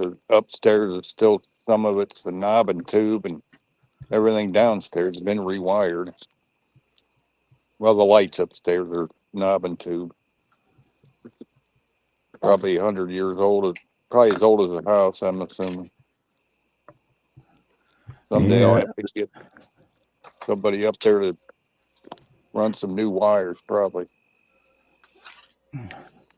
Won't This happen house while was I'm alive. remodeled and wired in the 70s, so it's not. I don't have that kind Yeah, of issue. But yeah, I pretty much redid everything downstairs, and I had most of the walls out doing the kitchen and dining room and stuff.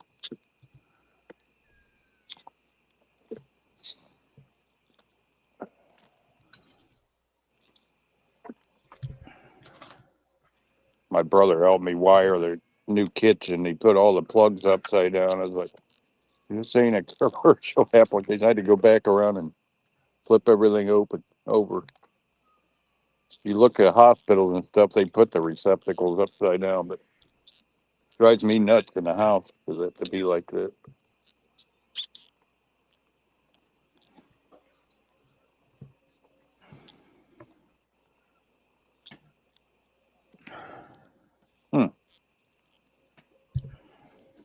Might have something going on in your breaker box where the breakers plug in. It might be scorched a little bit.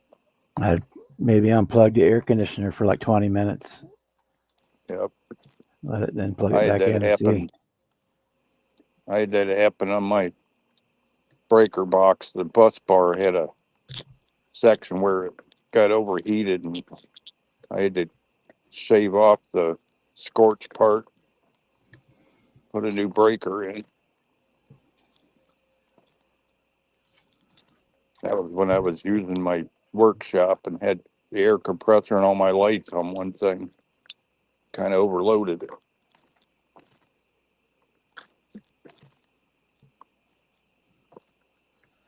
If the AC gets frozen up in there, it can make the fan, install the fan, and install the compressor and all kinds of stuff.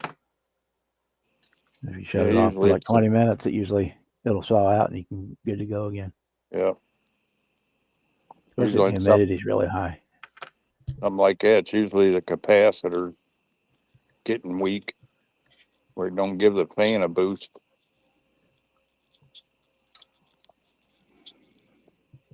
Definitely don't want to mess with them capacitors without draining the juice out of them. I know they bite. Oh yeah, I found that out. Just cross the terminals that it drains them, then they're safe to handle once the power's off. I mean, it could be it's just an old weak breaker, but Yeah.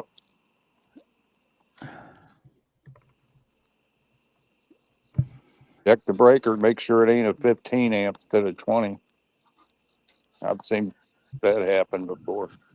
They should all be 20 unless it's your dryer or your,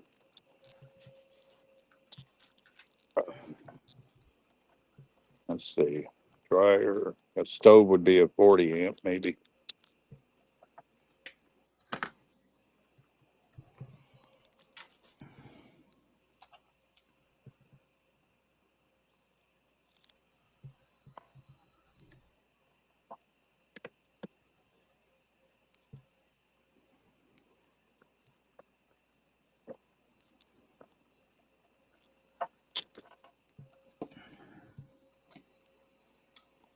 Yeah, that'd be the first thing to look at, huh, Reg? Make sure you're not drawing too many amps.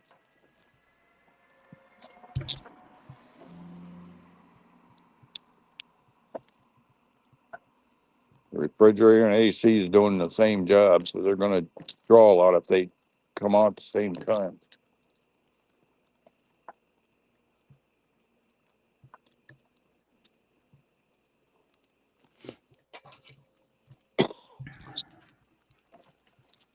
okay.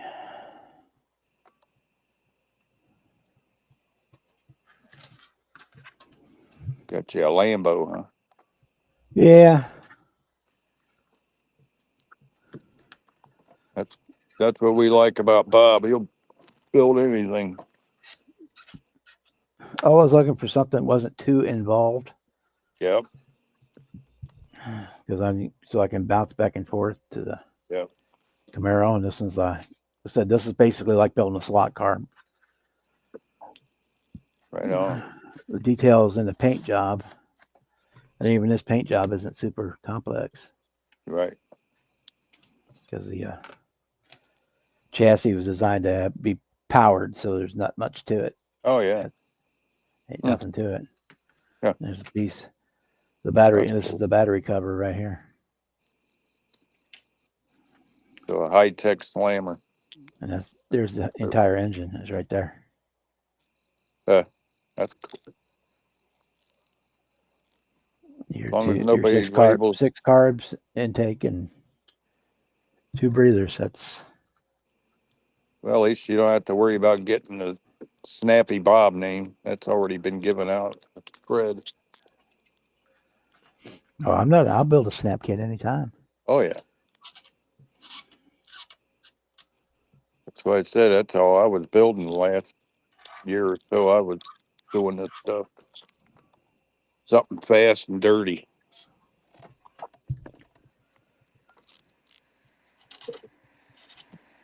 In fact, I built how many have I've done at least 2, maybe 3 this year already. Yep. I did the Raptor. I did the Camaro. Did I do another one this year? No, I think that's it so far. It's 2. I think just 2 is all I've done this year so far. But this is basically one. I mean, it's Yeah, I did a slew of those Chizooms and the Lumacoot.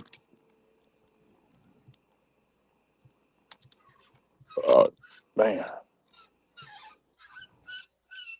heats ain't sitting too well. I'm not used to eating this early. yeah. I ate early today too because I was bored. Yeah. Then I knew I'd be down here most of the night, so I wanted to eat before I came down here.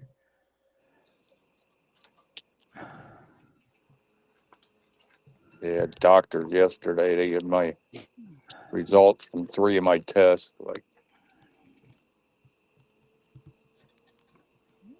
he said, well, your back pain's because you got your discs are bulging again. He said, if you want to correct it, they can go in there and snip. I said, going for no surgery unless they absolutely have to. Yeah. Yeah, we switched to a tankless.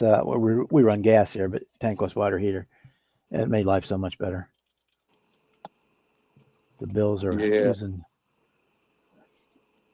here in the summertime when I'm not using a furnace. I'd maybe use five 5 cubic feet of gas a month yeah, between the stove, the oven, and the heater, hot water heater, because it's not coming on. Only comes on demand.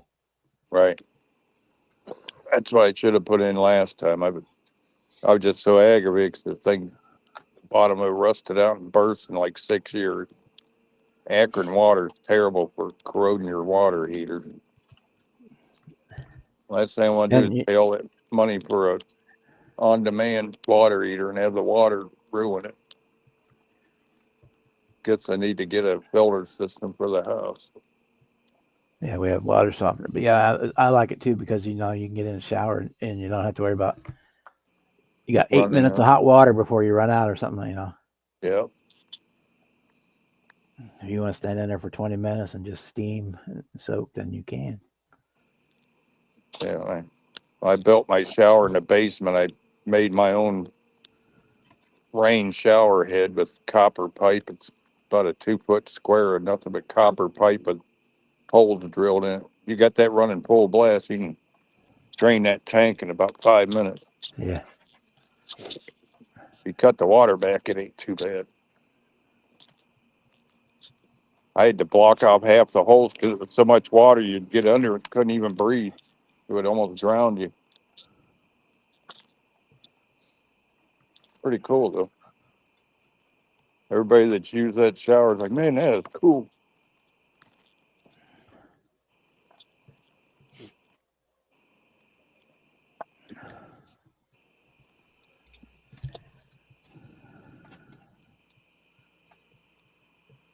Of course, that was back before copper pipe got so expensive.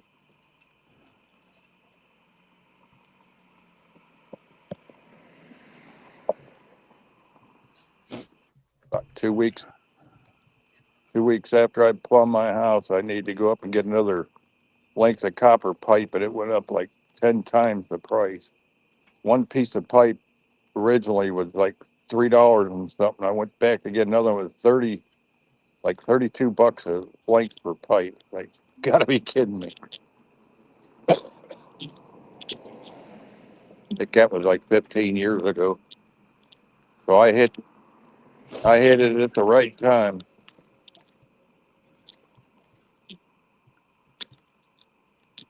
If I'd have waited a couple more weeks, there ain't no way I'd have been able to afford to replumb my whole house.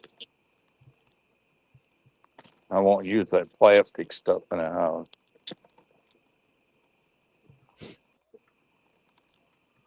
Either copper or nothing. Most of our pipe here is steel in the house. Is it? Iron pipe. Yeah. I There's a don't know how little bit of the perspex stuff, but very very little. I don't know anybody who could afford to replumb a house copper anymore. Jeez. We have the blue and red plastic tubing runs like from the sink valve to the sink. Here from the toilet valve on the wall to the toilet, that kind of thing has the plastic. Yeah. Everything The else, PEX, yeah, PEX line. everything else is iron and steel, whatever you want to call it. Yeah, it's probably got its advantage. I guess if your house burned down and the fire got hot enough, it would melt the pipes and put your fire out. One way to look at it. Probably stay a lot cleaner than copper too. I didn't even I mean, realize it until like it was about a year and a half ago. The city sent around, they wanted to check all everybody's pipes for make sure they didn't have lead pipes in running water. Says, oh, you can go an easy way to Right. check. You just go grab yourself a magnet. If it's not copper, obviously, Right. just grab a magnet. If the magnet sticks to it, you're good to go. If the magnet doesn't stick, then you got problems. Then you got lead pipe, and Yeah, ours is you a need to get it mix of both. replaced. When I tore our old out, every pipe was totally closed with corrosion and gunk. So we Most had of to, the pipe broke off. They didn't even unscrew. It just snapped. I just ran in all the new copper, and then once it was ready to hook stuff up, then I did the switch over and then tore all the old out. yeah, so it's like our house. Everything is that iron pipe until you get to where we remodeled, like when we redid the kitchen. So where Yep. that pipe ends, and running into the sink is plastic stuff. But other Yeah. than that, or when we remodeled the bathroom in the basement and type of stuff like that, all got switched. But just from the wall out, I mean, so none of that plastic stuff is in the wall. It's all Yeah. exposed. So if there is a problem with it,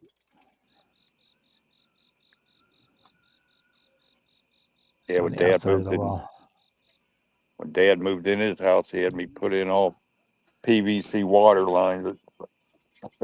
I learned the lesson with his plumbing not to use it in my house. Don't take much to break that stuff, especially the CPVC for the hot lines. Uh, the only PVC in here is the waste lines, Yep. and that's usually get to the stack. The stack is cast iron. Yep.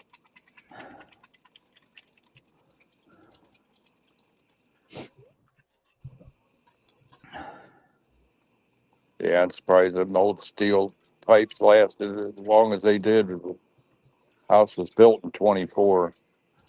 That's old pipe.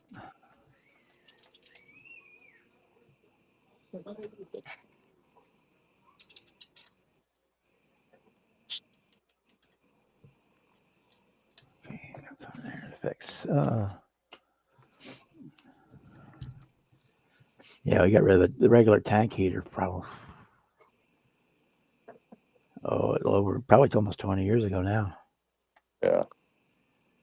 Went to It did. tankless. Yeah, they definitely outlast the tank. I think the most I ever got out of one was 10 years. Thing Yeah, is, you always wait till it's an emergency when they burst, and you have to have one. or the I pressure didn't. valve starts leaking, and Yeah, yeah, that's a good clue. That's your. but we put a water softener when we put the tankless heater in. We put a water softener at the same time, so Yeah. that made a big difference too on everything. We don't get the rust stain in the toilets and all that kind of stuff. Right. Yeah, we really don't have that problem with the city water here, but it definitely likes to eat up faucet part, the rubber and all the valves. I don't know if it's a fluoride they put in the Lake Erie water to condition or what it is. And we have a ton of calcium and lime in our water around here. Oh yeah, big time.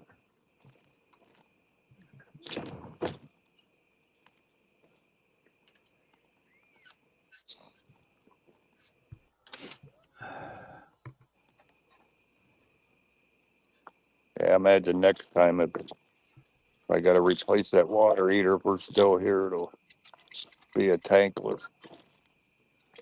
I I really like lived it. in.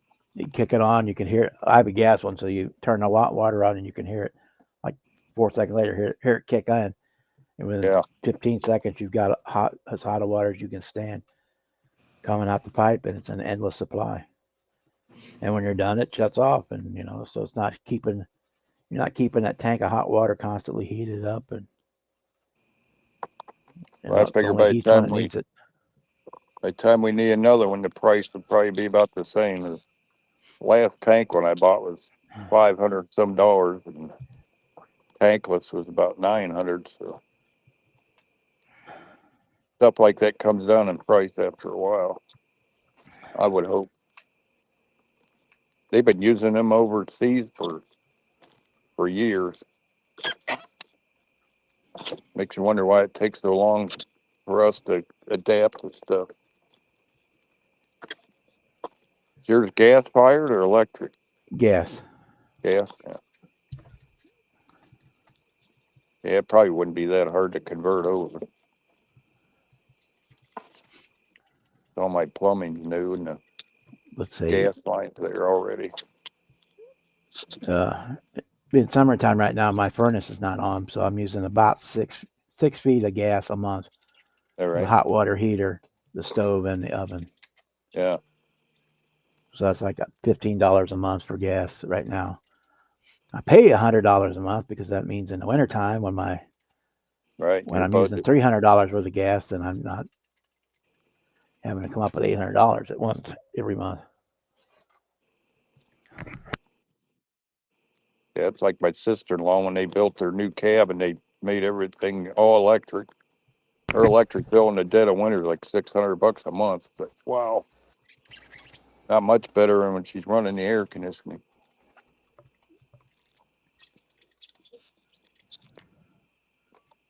But yeah, with the budget billing we have here, so I can. Right. So like this month, my gas bill was actually $15 and something, but I paid $130.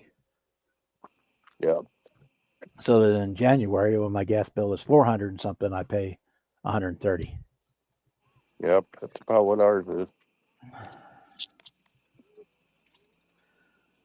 Because this is a big old house, it takes a lot of heat to keep it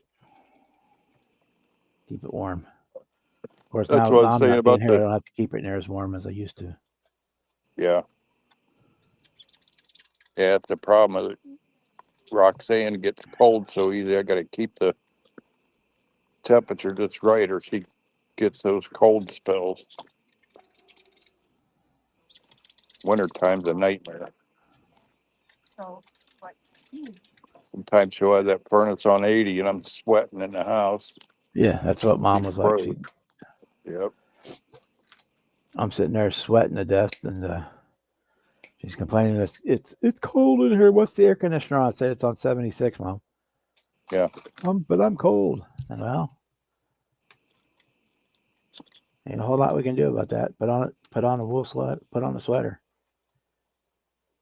But yeah. Yeah. Yeah. Here, Last winter we bought her one of those.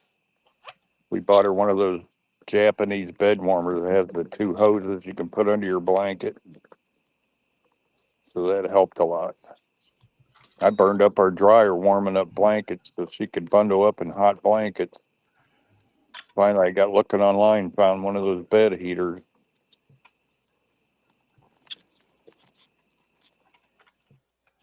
I was running that dryer almost every hour on the hour when in the dead of winter until we got that thing. Big stack of blankets.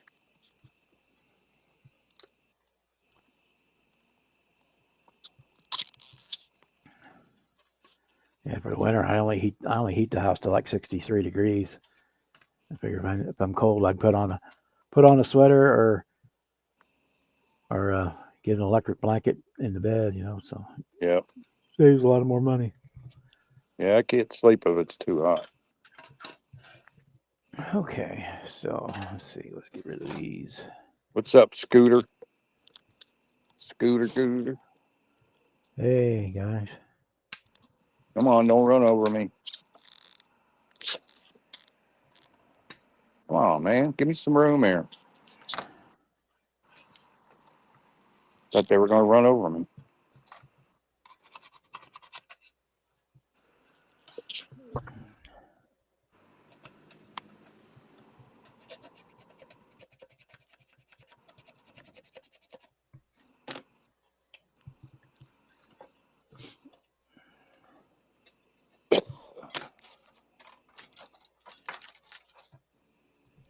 You done walking yet, Billy?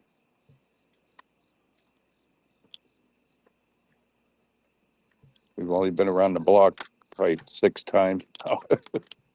It keeps pulling along.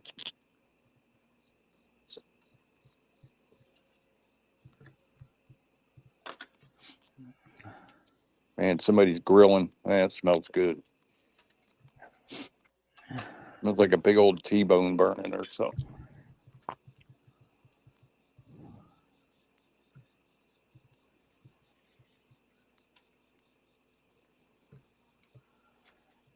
Oh, okay, because they're doing that race version. That's why they want those painted black. Okay, so what do you want to paint those black for? The verticals on the spoiler, they want them painted black. It's like no, those would be body color. But that's the race. This is the race car version. That's why. Oh, They wanted black, and they want all the spoiler stuff black too. All the wheel flares and stuff, spoilers. yeah. And that. But no, we ain't painting it. That ain't gonna be red when I'm done anyway. So it doesn't really matter what color. You got some pink primer to use on that? On this, no, because I'm probably gonna do it either going to be all black or I'm going to do the classic white with black trim. Yeah. Which means I'll paint the whole thing black to begin with, black primer. So that'll Right. kill the red plastic. Or I could paint it with white primer and then that'll kill the red too. The Tamiya white primer is pretty high solid content. Yeah. And then I can mask off and paint the black. Now, one way or the I'll decide which color I'm going to go. If I go black, it doesn't matter. I just paint the whole thing.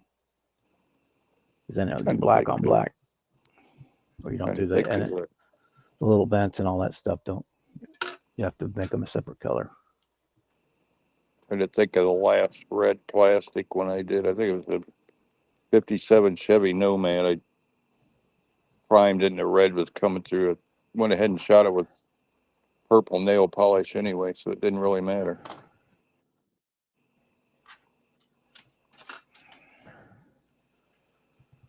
Not some of my best Who knows? work. By the time we get there, I may do it some funky color.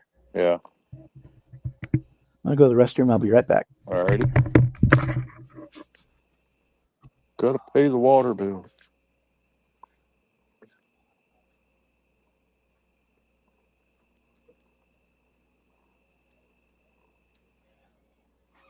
Never stops coming at you, huh?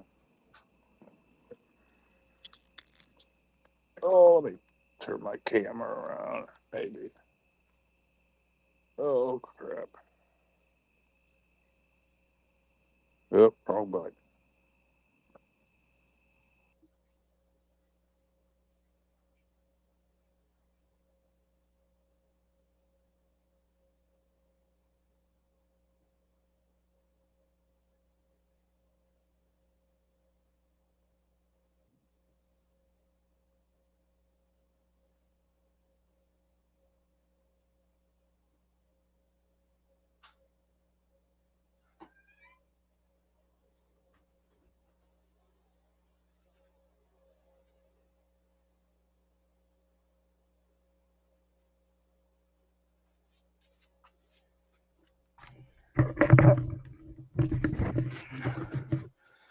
I don't know. We may do it some weird color, purple or neon green or.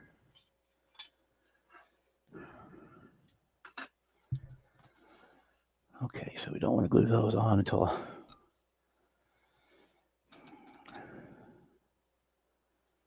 after primer. No, headlights are going to be closed, so I can put them in.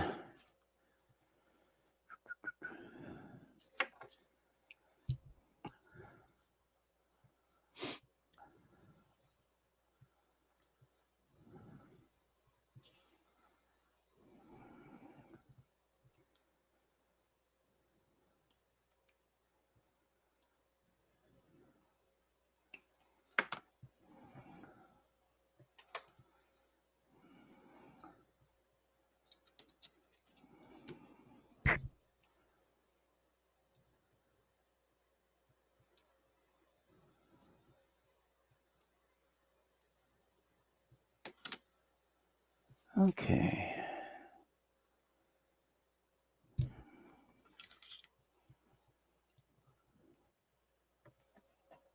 Up, Kevin is back.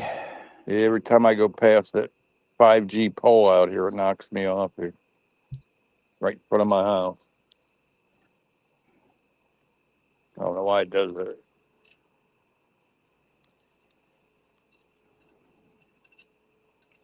How you doing there, William Henderson?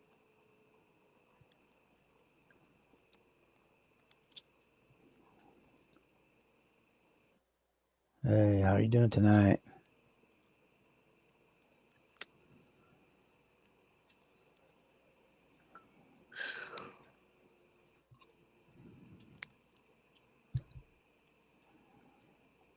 He's got a pretty cool channel. That little gold hot rod he built's pretty cool. I'm pretty sure I'm subscribed to him. Let me check.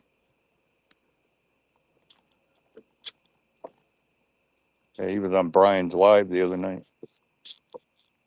Pretty cool stuff.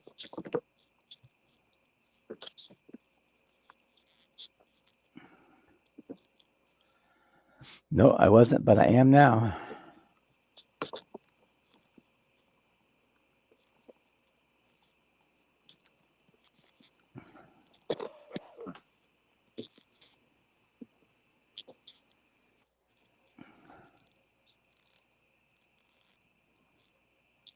Go say hi to everybody. No, I don't want to be on camera. What a brat.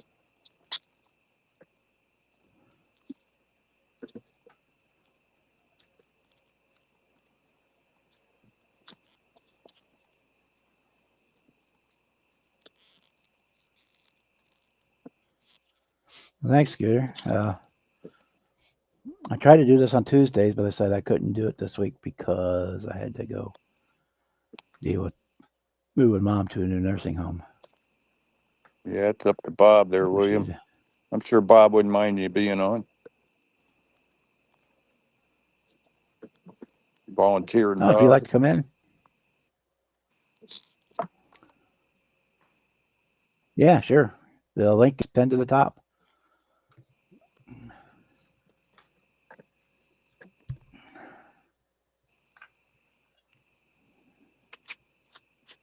Don't you start barking.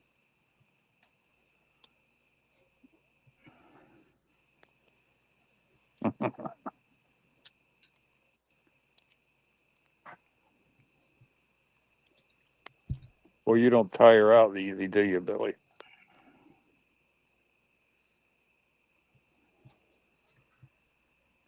Hey, getting on that restream's a little trickier than the regular one.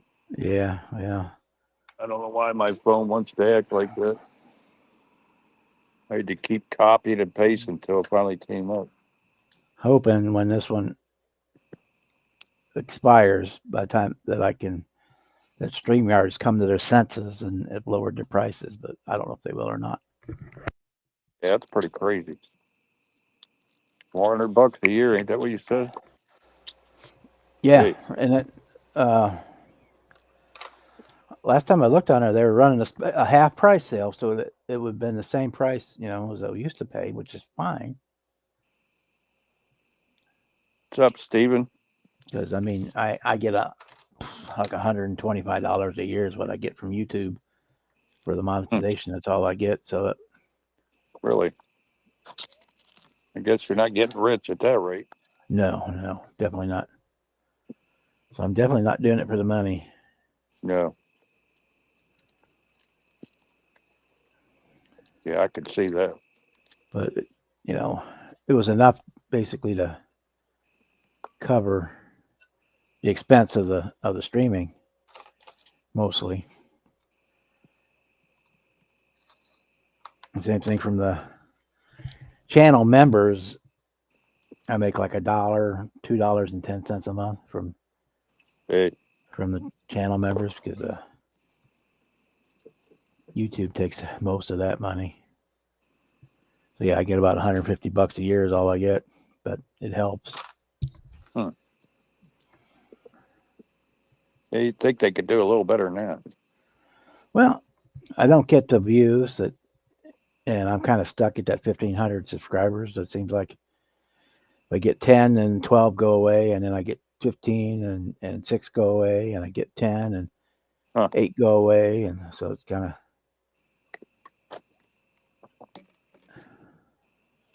Yeah, I don't know if I'm ever going to do I any can say, videos or not. even on in views, I usually get only 200 or 300 views is the most I have. Probably at best, if I do Yeah, anything, it'd probably basically, be Red, that's about what it amounts to for a year. I make about 10 cents from each subscriber.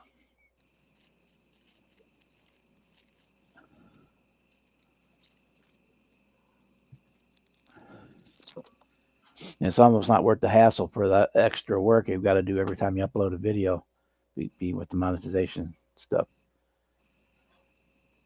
So, but it is what it is. that Scooter fella looks like he might be related to Boston Bud. They both talk the same. Are you from Boston there, Scooter?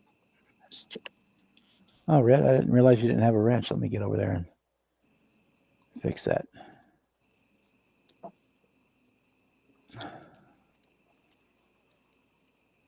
No, it does show you have one. I don't know why on there it was showing you without. On Restream, it shows you not having one. Oh, well.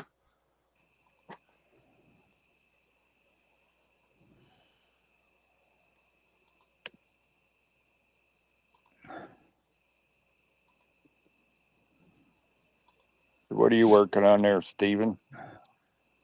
Anything fun?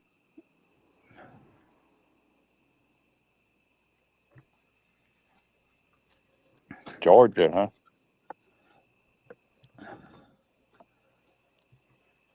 Yes, it covers pretty much covers the cost of doing this for the years, what it pays for. Yeah. As this is like $190 is what I pay to have the Well, better service and unlimited time. So that's a good thing about you going on with Brian, and that you probably pick up a lot of subs there when people that have a wrench that can go to your channel and sub you. yeah, It's a good way to promote. Well, I never well, understood a lot of channels not wanting to give you a wrench. All it does is help promote other channels. yeah. Well, it lets you anybody with a wrench can delete Yep. anybody else's comment Right. with a standard moderator. That's about the only other thing. But yeah, you got to have to have the wrench though. If you wanted to put in a link to something to your channel or put a link and say, if Yep. you guys want to put a link into your channel, or that you can also in your chat, you can just click on the three dots next to their name, and it'll take you. And there's an option to go to their channel, and you can bookmark Right. it or subscribe or whatever you want to do. Just kind of spread the word around.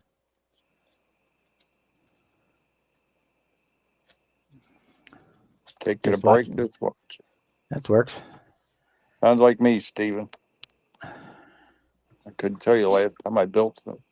I come on here just to chit chat and have fun and watch y'all build. Yeah, after probably the next one up for me is going to be another Dazed and Confused car, but I haven't decided which one yet. Hey, It's up there, Eddie. I got a choice between about four of them that I've got close at hand. I don't know which one I'm going to do yet. Yeah. I could do the Chevelle. I could do the Trans Am. I can do the what else? I got the '68 GTO. I got sitting here, and the in the very first scene in the movie where you see the orange GTO, there's also Okay. following coming in the parking lot right behind him is a '67 Z28, or it's a Camaro anyway. I don't know if it's Z28. Done in it's like it's just black primer, so it'd be an easy build. Yeah, that should be a good one. And you can tell it's a '67 because it has a wing window. Right. You only see it for about 3 seconds in the movie. Okay. This stupid camera keeps following me around. Can't get away from it. How do you know you're on camera, little brat? Guess I should flip it back on myself. They'd probably rather see the dog than me. You ready to go in? I don't know. You know, we got kind of used to Terry showing his dog, and nobody wanted to see that because he was always showing the chocolate starfish. Yeah. Billy, don't show that part off, do you? Okay. In you go. There's Cooper. You can come out, old man. Okay, let's My, do. my semi-retired old man. You coming out? No? Okay. Got those. Let me sand those down a little bit. Just bought.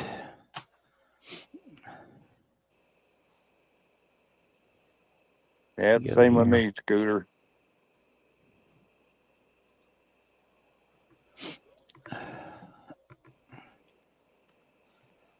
You know, our Goodwill store used to have all kinds of cool stuff in it, but now they put all the good stuff on the freaking website and charge too much money for it. 22-foot deluxe cruiser, plastic model kit, original box. The Owens boat. Oh, those are nice. Those are nice. Yeah. Yeah. Eddie Cooper don't come out walking much anymore. He's getting up there in age. I don't know what he's afraid of. 40. He pretty much stays home and keeps the warden company now.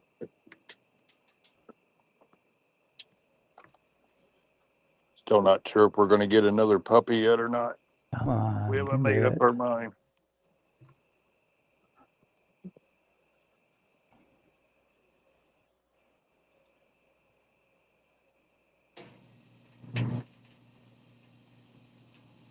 Going down to the Come first on, put it floor. up. You can do it.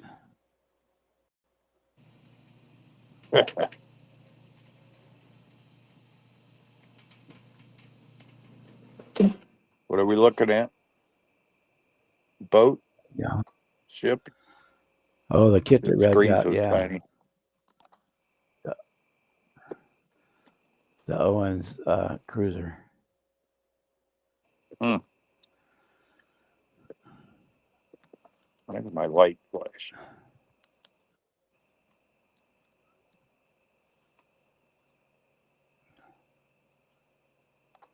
Yeah, it's got the nice outboard on it. Yeah, I remember building one of these when I was a kid from Lindbergh. Oh, yeah, that's cool. I've always wanted to They had build a a whole 25th they had a whole scale. series of those, if I remember right. I've always wanted to build a 25th scale Chris Craft boat out of solid mahogany and carve it all out in that. Never got the chunk of wood to do it, never did it. Well, there was plastic Yeah, you'd kits have out to of the scratch Chris build it. Crafts. Yeah, I wanted to make mine out of real wood though. Like the old 50s and 60s boats were.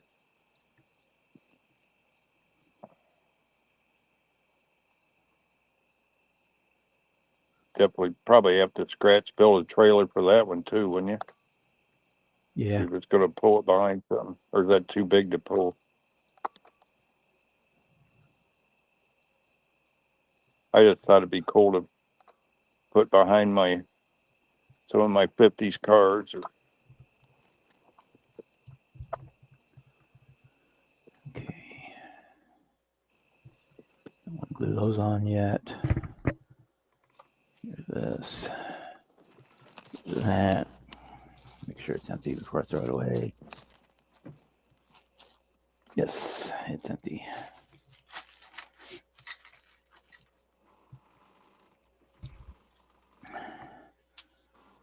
Let those dry. We'll prime it later.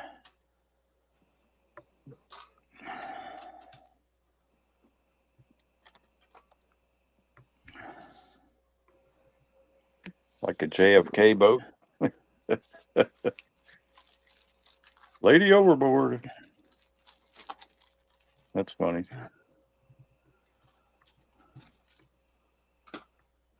Yeah, his boats were a little bigger than what I'm thinking.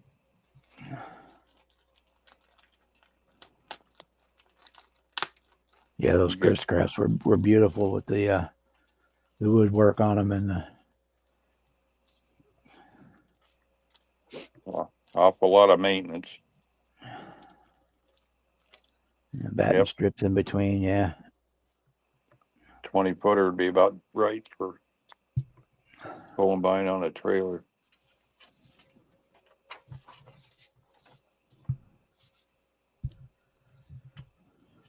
They sure sounded cool. I remember that. Go out to Portage Lakes when we were kids. They'd take off in them things that exhaust under the water. Blah, blah, blah. Blah, blah. Yeah. I forgot to drop my drink bottle. Really shiny wood. Yep. yeah. There was a boat at my parked in front of my sister's tavern the other day that was just completely overboard redneck heaven boat, man. I can imagine. It had a cool factor to it because it was one of those kind of sleek, almost offshore looking boats, real sleek. Right. It was painted white to look like the Mach 5 and the big red 5 on the side. It had a giant freaking motor in the back with a blower and a giant top hat on top of it to a inboard drive. And it's just like, man, that's just a whole much overkill. What do you do with a boat like that? You can't pull skiers. You can't, we're going 150 miles an hour and you can't do that crap on the river because you never know when you're going to hit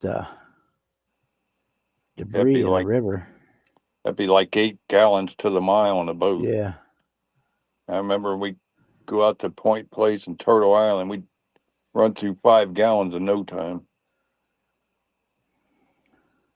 Up there at Lake Erie.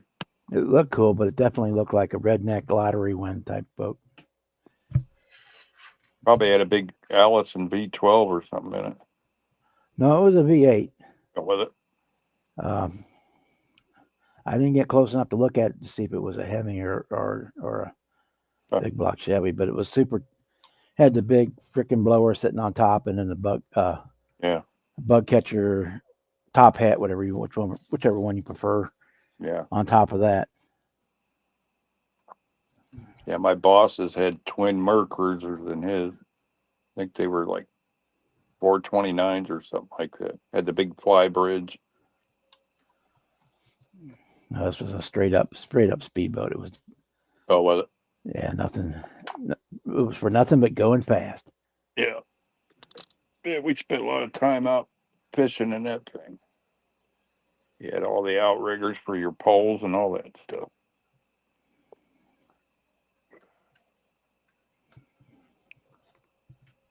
I think that was a 32-footer. That was a pretty good sized boat. It was still scary when a storm would kick up on Lake Erie. Man, you didn't have no notice with that lake. And if the storm would kick up, buddy, you were toast.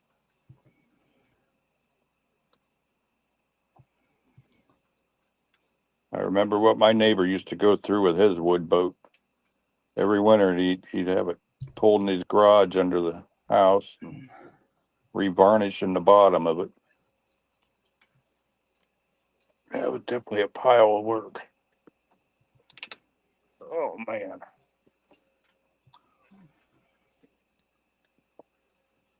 Something's got to give there.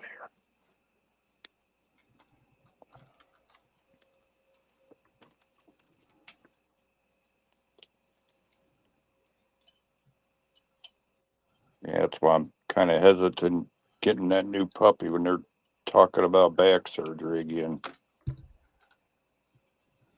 I just don't know about all that. This would be like the 5th or 6th time they've cut on me.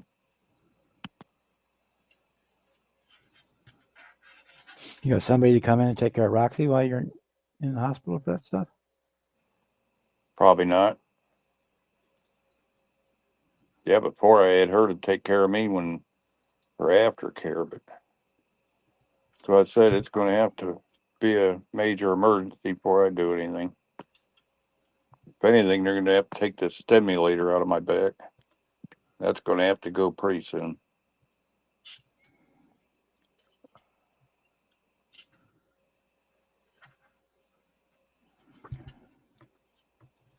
Definitely don't need to add any more burden to the household, that's for sure.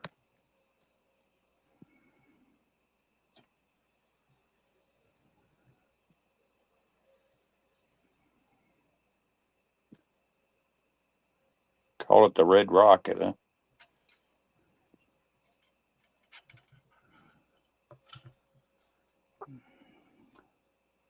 Yeah, it seemed like 454 was a common engine for the boat.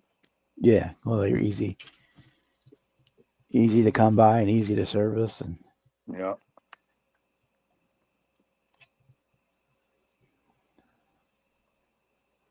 same way as the LS motors are today. They were, easy to get, easy to work on. Well, easier, I should say. Ain't nothing easy about a modern engine. People don't realize how much a boat actually costs. Oh God, yes, they're expensive. Break out another 1,000, they say. Ain't no doubt about that. Happiest day in a boat owner's life is the day he gets a new boat, and the second happiest day is the day he gets rid of it. That's right. Most people don't realize it's gallon per mile or gallons. You're putting a lot of stress on that motor. None of that, they got you over a barrel. So if gas is $1.79 or $2.79 at the gas station, on the water, it's $4. Yeah, it's going to be at least double.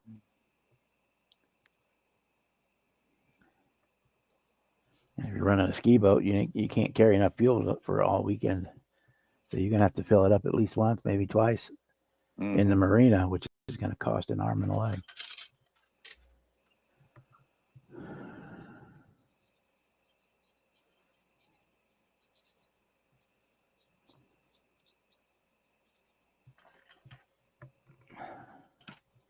Yeah, most people get a boat and it sits in their driveway most of the time. Yeah. Unless you live on the lake. Even when we did live on the lake, we only had this little John boat, aluminum. Yep. It was like a 15 horsepower outboard for putt-putting around the lake, and you could go fishing. You could pull the kids on a tube. That was about the most power it had. Yep. It wasn't powerful enough to get a skier up on skis or anything, but yeah, first time I went water skiing was out at Nettles Lake, and where Michigan, Ohio, and Indiana come together. My boss that time had a 19-foot glass bar that kid had the 450 or 350 Chevy engine in it. Man, that thing could pull you up in a minute. I never did catch on to water skiing. His kids could ski barefoot and everything else. They'd laugh at me. He said, "No matter what you do, you fall, you let go of the rope." What did I do? I get up and fall and hold onto the rope, go right down to the bottom of the lake. Scrape the skin right off my nose, hitting the bottom. He's like, "You dummy. Thought you were dead." I was never so sore in my life.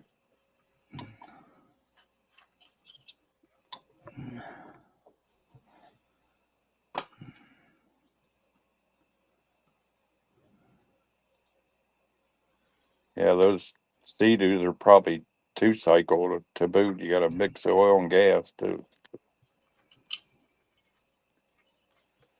Oh, I got to try to get up off of this thing. Oh, man. Same old stuff, different day.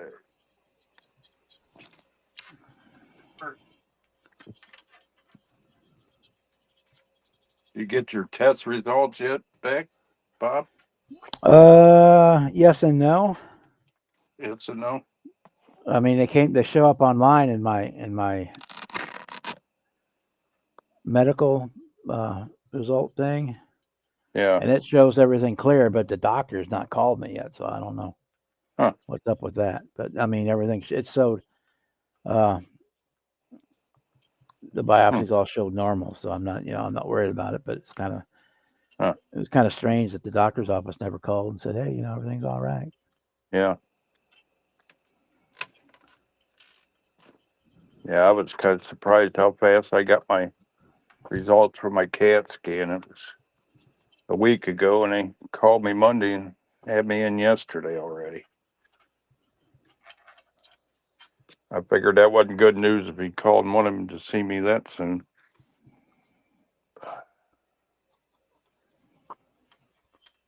There's no broken bones, just the bulging discs. That's the worst it gets. I guess I'll live with it for now. That's what problem I have is the discs are starting to bulge because I have arthritis in my vertebrae. Yeah. So the bones are disappearing and the irritating the discs, and that's what makes it Right. hurt. Yeah, mine's failing up above the fusion where they L3, 4, and 5 where they fused it.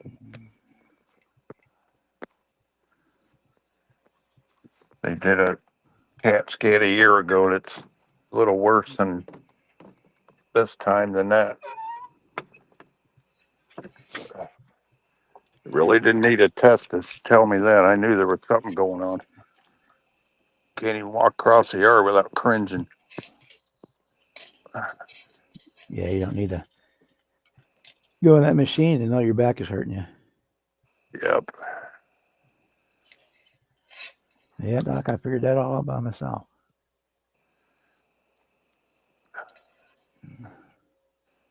Well, the original guy that did my fusion died like a year after that. I don't know. I don't know if I'd want to trust anybody else with it. Their technology's got a lot better since then, but things are never right after they cut on you again. They did solve the burning leg thing I had originally, but they trade one pain for another. Old man Bones was right. Yep. I just don't want to end up like my brother. Get up one morning and be stuck in a wheelchair full time. Sucks to get old. My older brother's missing 2 legs, and the other one can't use these legs. So, pretty bad when I'm better off than they are.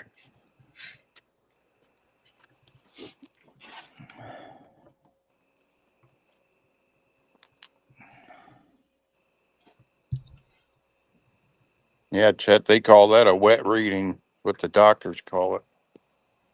They want to see the results right away.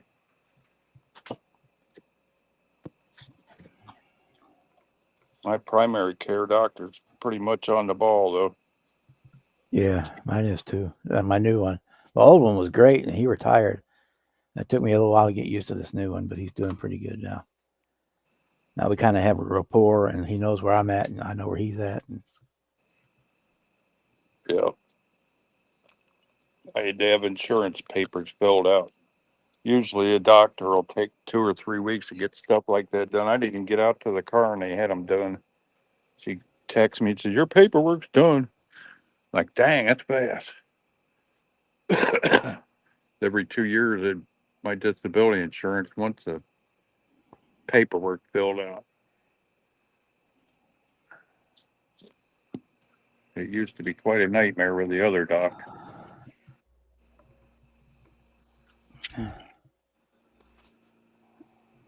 a boat, yeah, a boat can be as bad as having a bike, trail bike. They're always broken. There's always something wrong with them. Always need something done to them. And you have to spend money in the spring to get them unwinterized, and you have to spend money in the fall to get them winterized. And Yeah, I'd stay away from motorcycles. That's why I'm in the shape I'm in. I haven't rode a motorcycle in 30 years.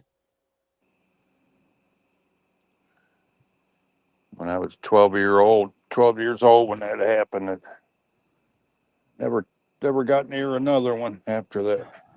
They're neat to look at.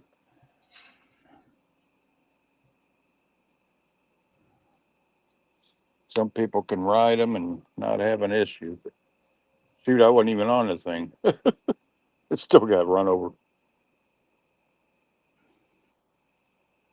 Dumb kids out playing around the track where we shouldn't have been, I guess.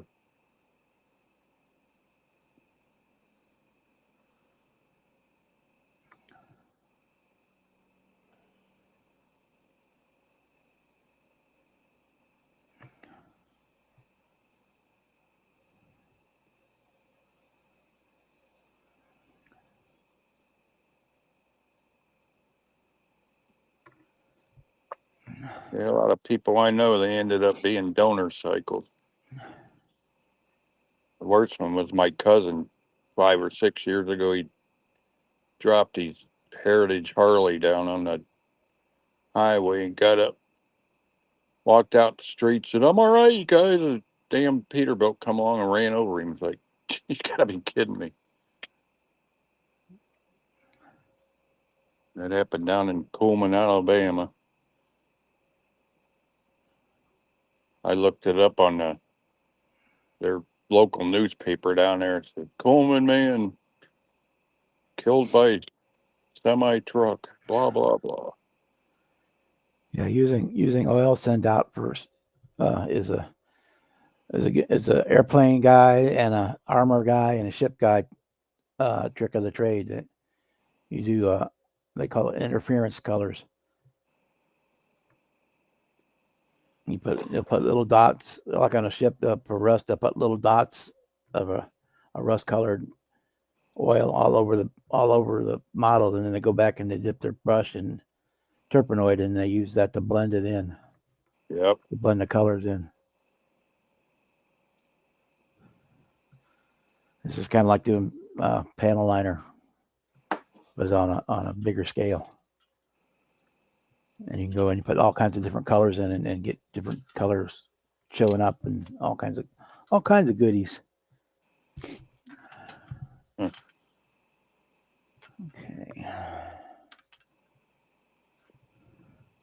Yeah, that's right enough.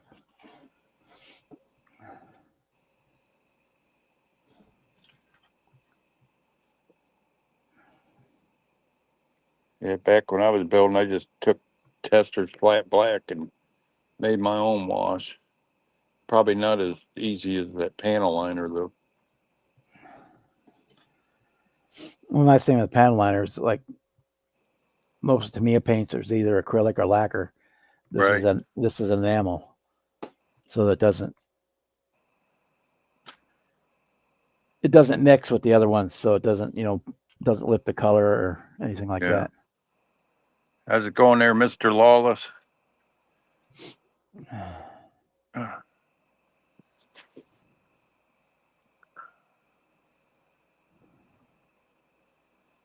Hi Jeff, how you doing tonight? I was just fixing to get off here in a minute.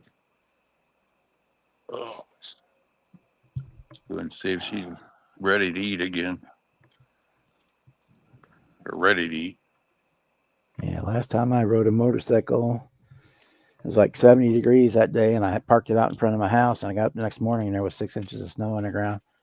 I had to try to drive it in the snow, get it back to the garage to put it away, which was not fun.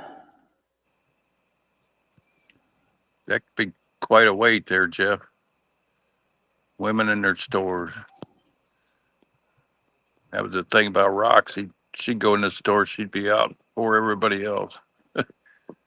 My mother was never like that. She'd go in and spend 2 hours in a grocery store. Oh yeah, my mom was that way too. Not with Roxanne, buddy. She goes in and she's running people over and everything else to get out of there when she could go.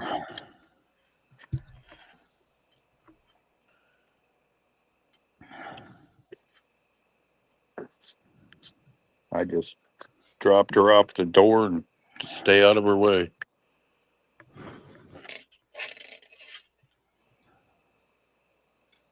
Yeah, my mom can shop for hours and hours and hours and hours and hours. My daughter's like that too. Well, it's like she's over at Target. What the heck is she doing over there all that time? Like, well, they just bought a new manufactured home or trailer, and she's been out shopping, buying curtains and all that stuff. So Yeah. it's nice they got something brand new. They don't have to live in somebody else's funk. I can't believe how affordable them things are. I think it's like 14 by 80, and like not even quite 50,000.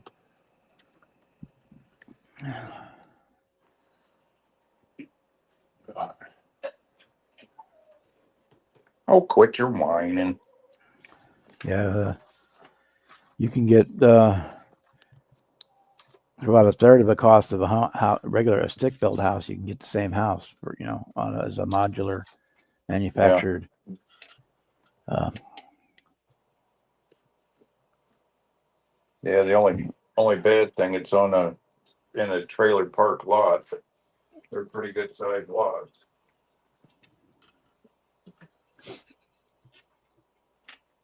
Looks like a pretty nice place.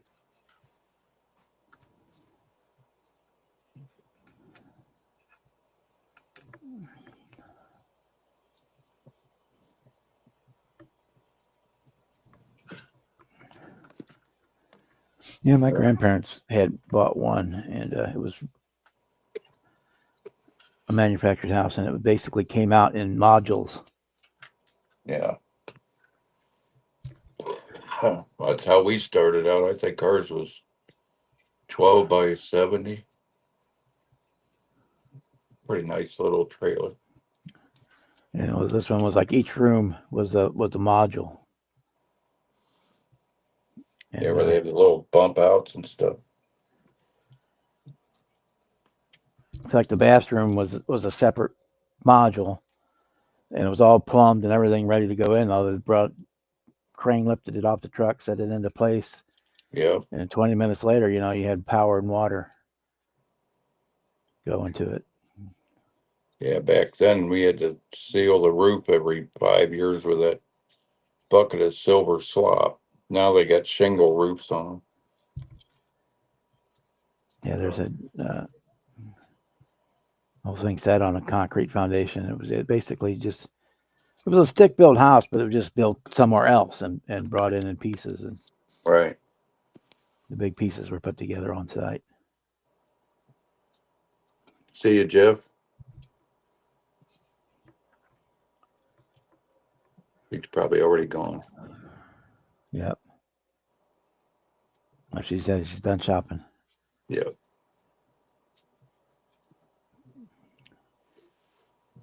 Oh man.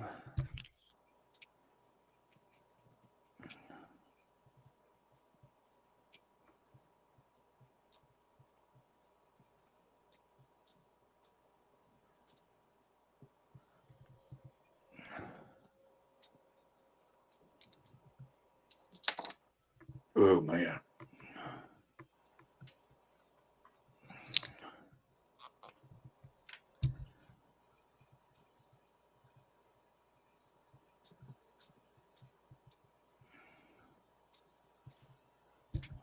Oh.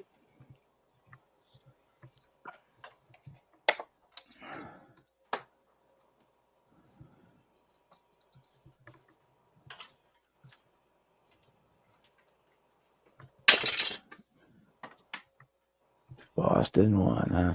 Oh well.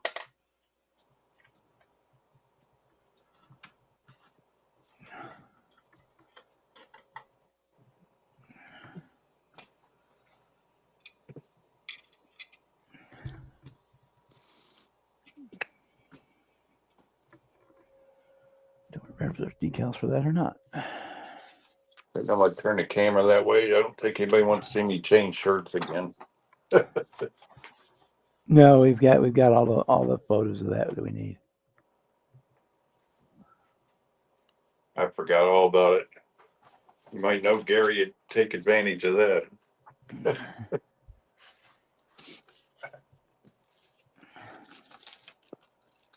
I always wear long sleeves when I'm out with the dog. Help with the mosquito issue.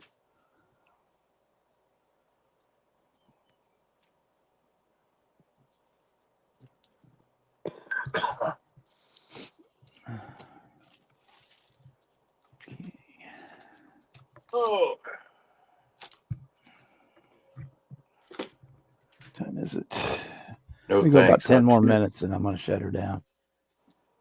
Yeah, I'm not gonna be on long, much Go longer. find something to eat. I'm getting kind of hungry again.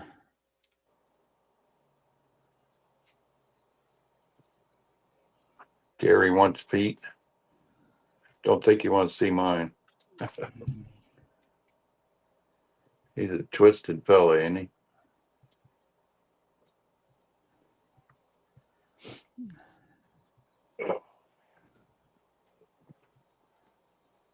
It's all for shock value. Yeah. One way to get attention, right? Now I got a propeller on my head. Kevin's nipples. God. Make one mistake and see what happened. Bed turns you on, you got something wrong, right? Teach his own, I guess.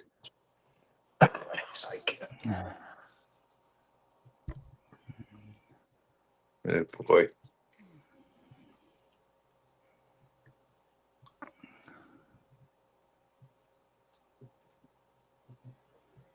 Bacon wrap stuffed chicken breast. Bacon makes anything good. Oh, yeah. That'd be good one with frog leg. Wrap The up some original frog meat leg. condiment. Yep. Bacon. Cooper likes bacon, don't you, buddy?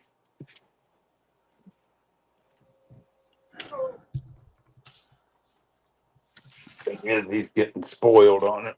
He don't even want to eat his treat. I'm gonna say, hi, buddy. I don't get it much anymore because I've been trying to watch my trying to watch my cholesterol intake. I'm trying. Huh? I You gonna say try. hi, Coop? Say hi, everybody.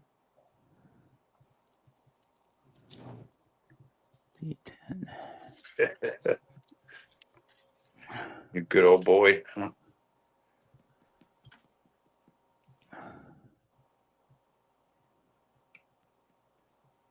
You a good boy.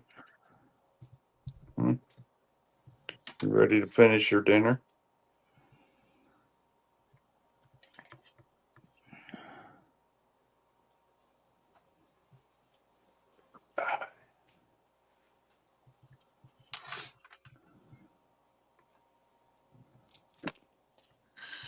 You ready to eat your dinner? Hmm?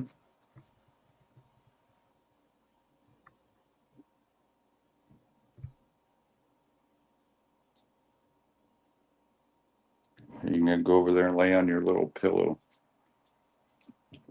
I might.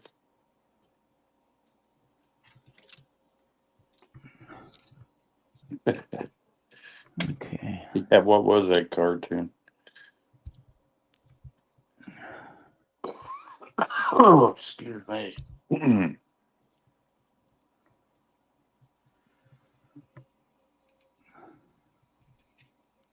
Mr. Bean?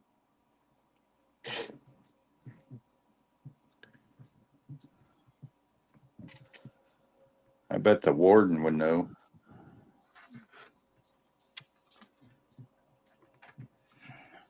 Mr. Bean, that was the goofy looking, real skinny English guy. Yeah. That Hey, he's usually funny as didn't hell, talk. though. Yeah, silent comedy. For somebody so silent, he was funny.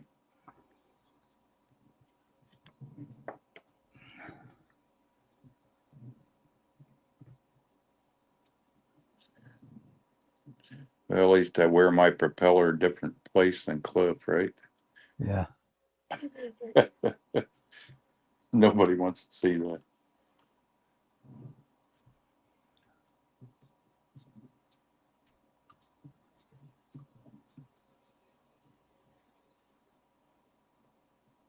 What are you gonna do with you, old man? All you want to do is lay around and sleep. Huh? Sounds good to me. Yeah, he's getting to be a pro at it.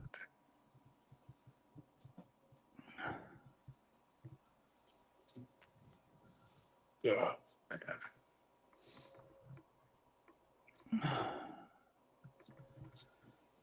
All right. I'm about where that's all I can do tonight. So Time to wrap it up, huh? time to wrap it up for tonight. Hopefully we'll be back at regular time on Tuesday if nothing else goes wrong. Thank everybody for coming in tonight. Yeah, Mr. Bean.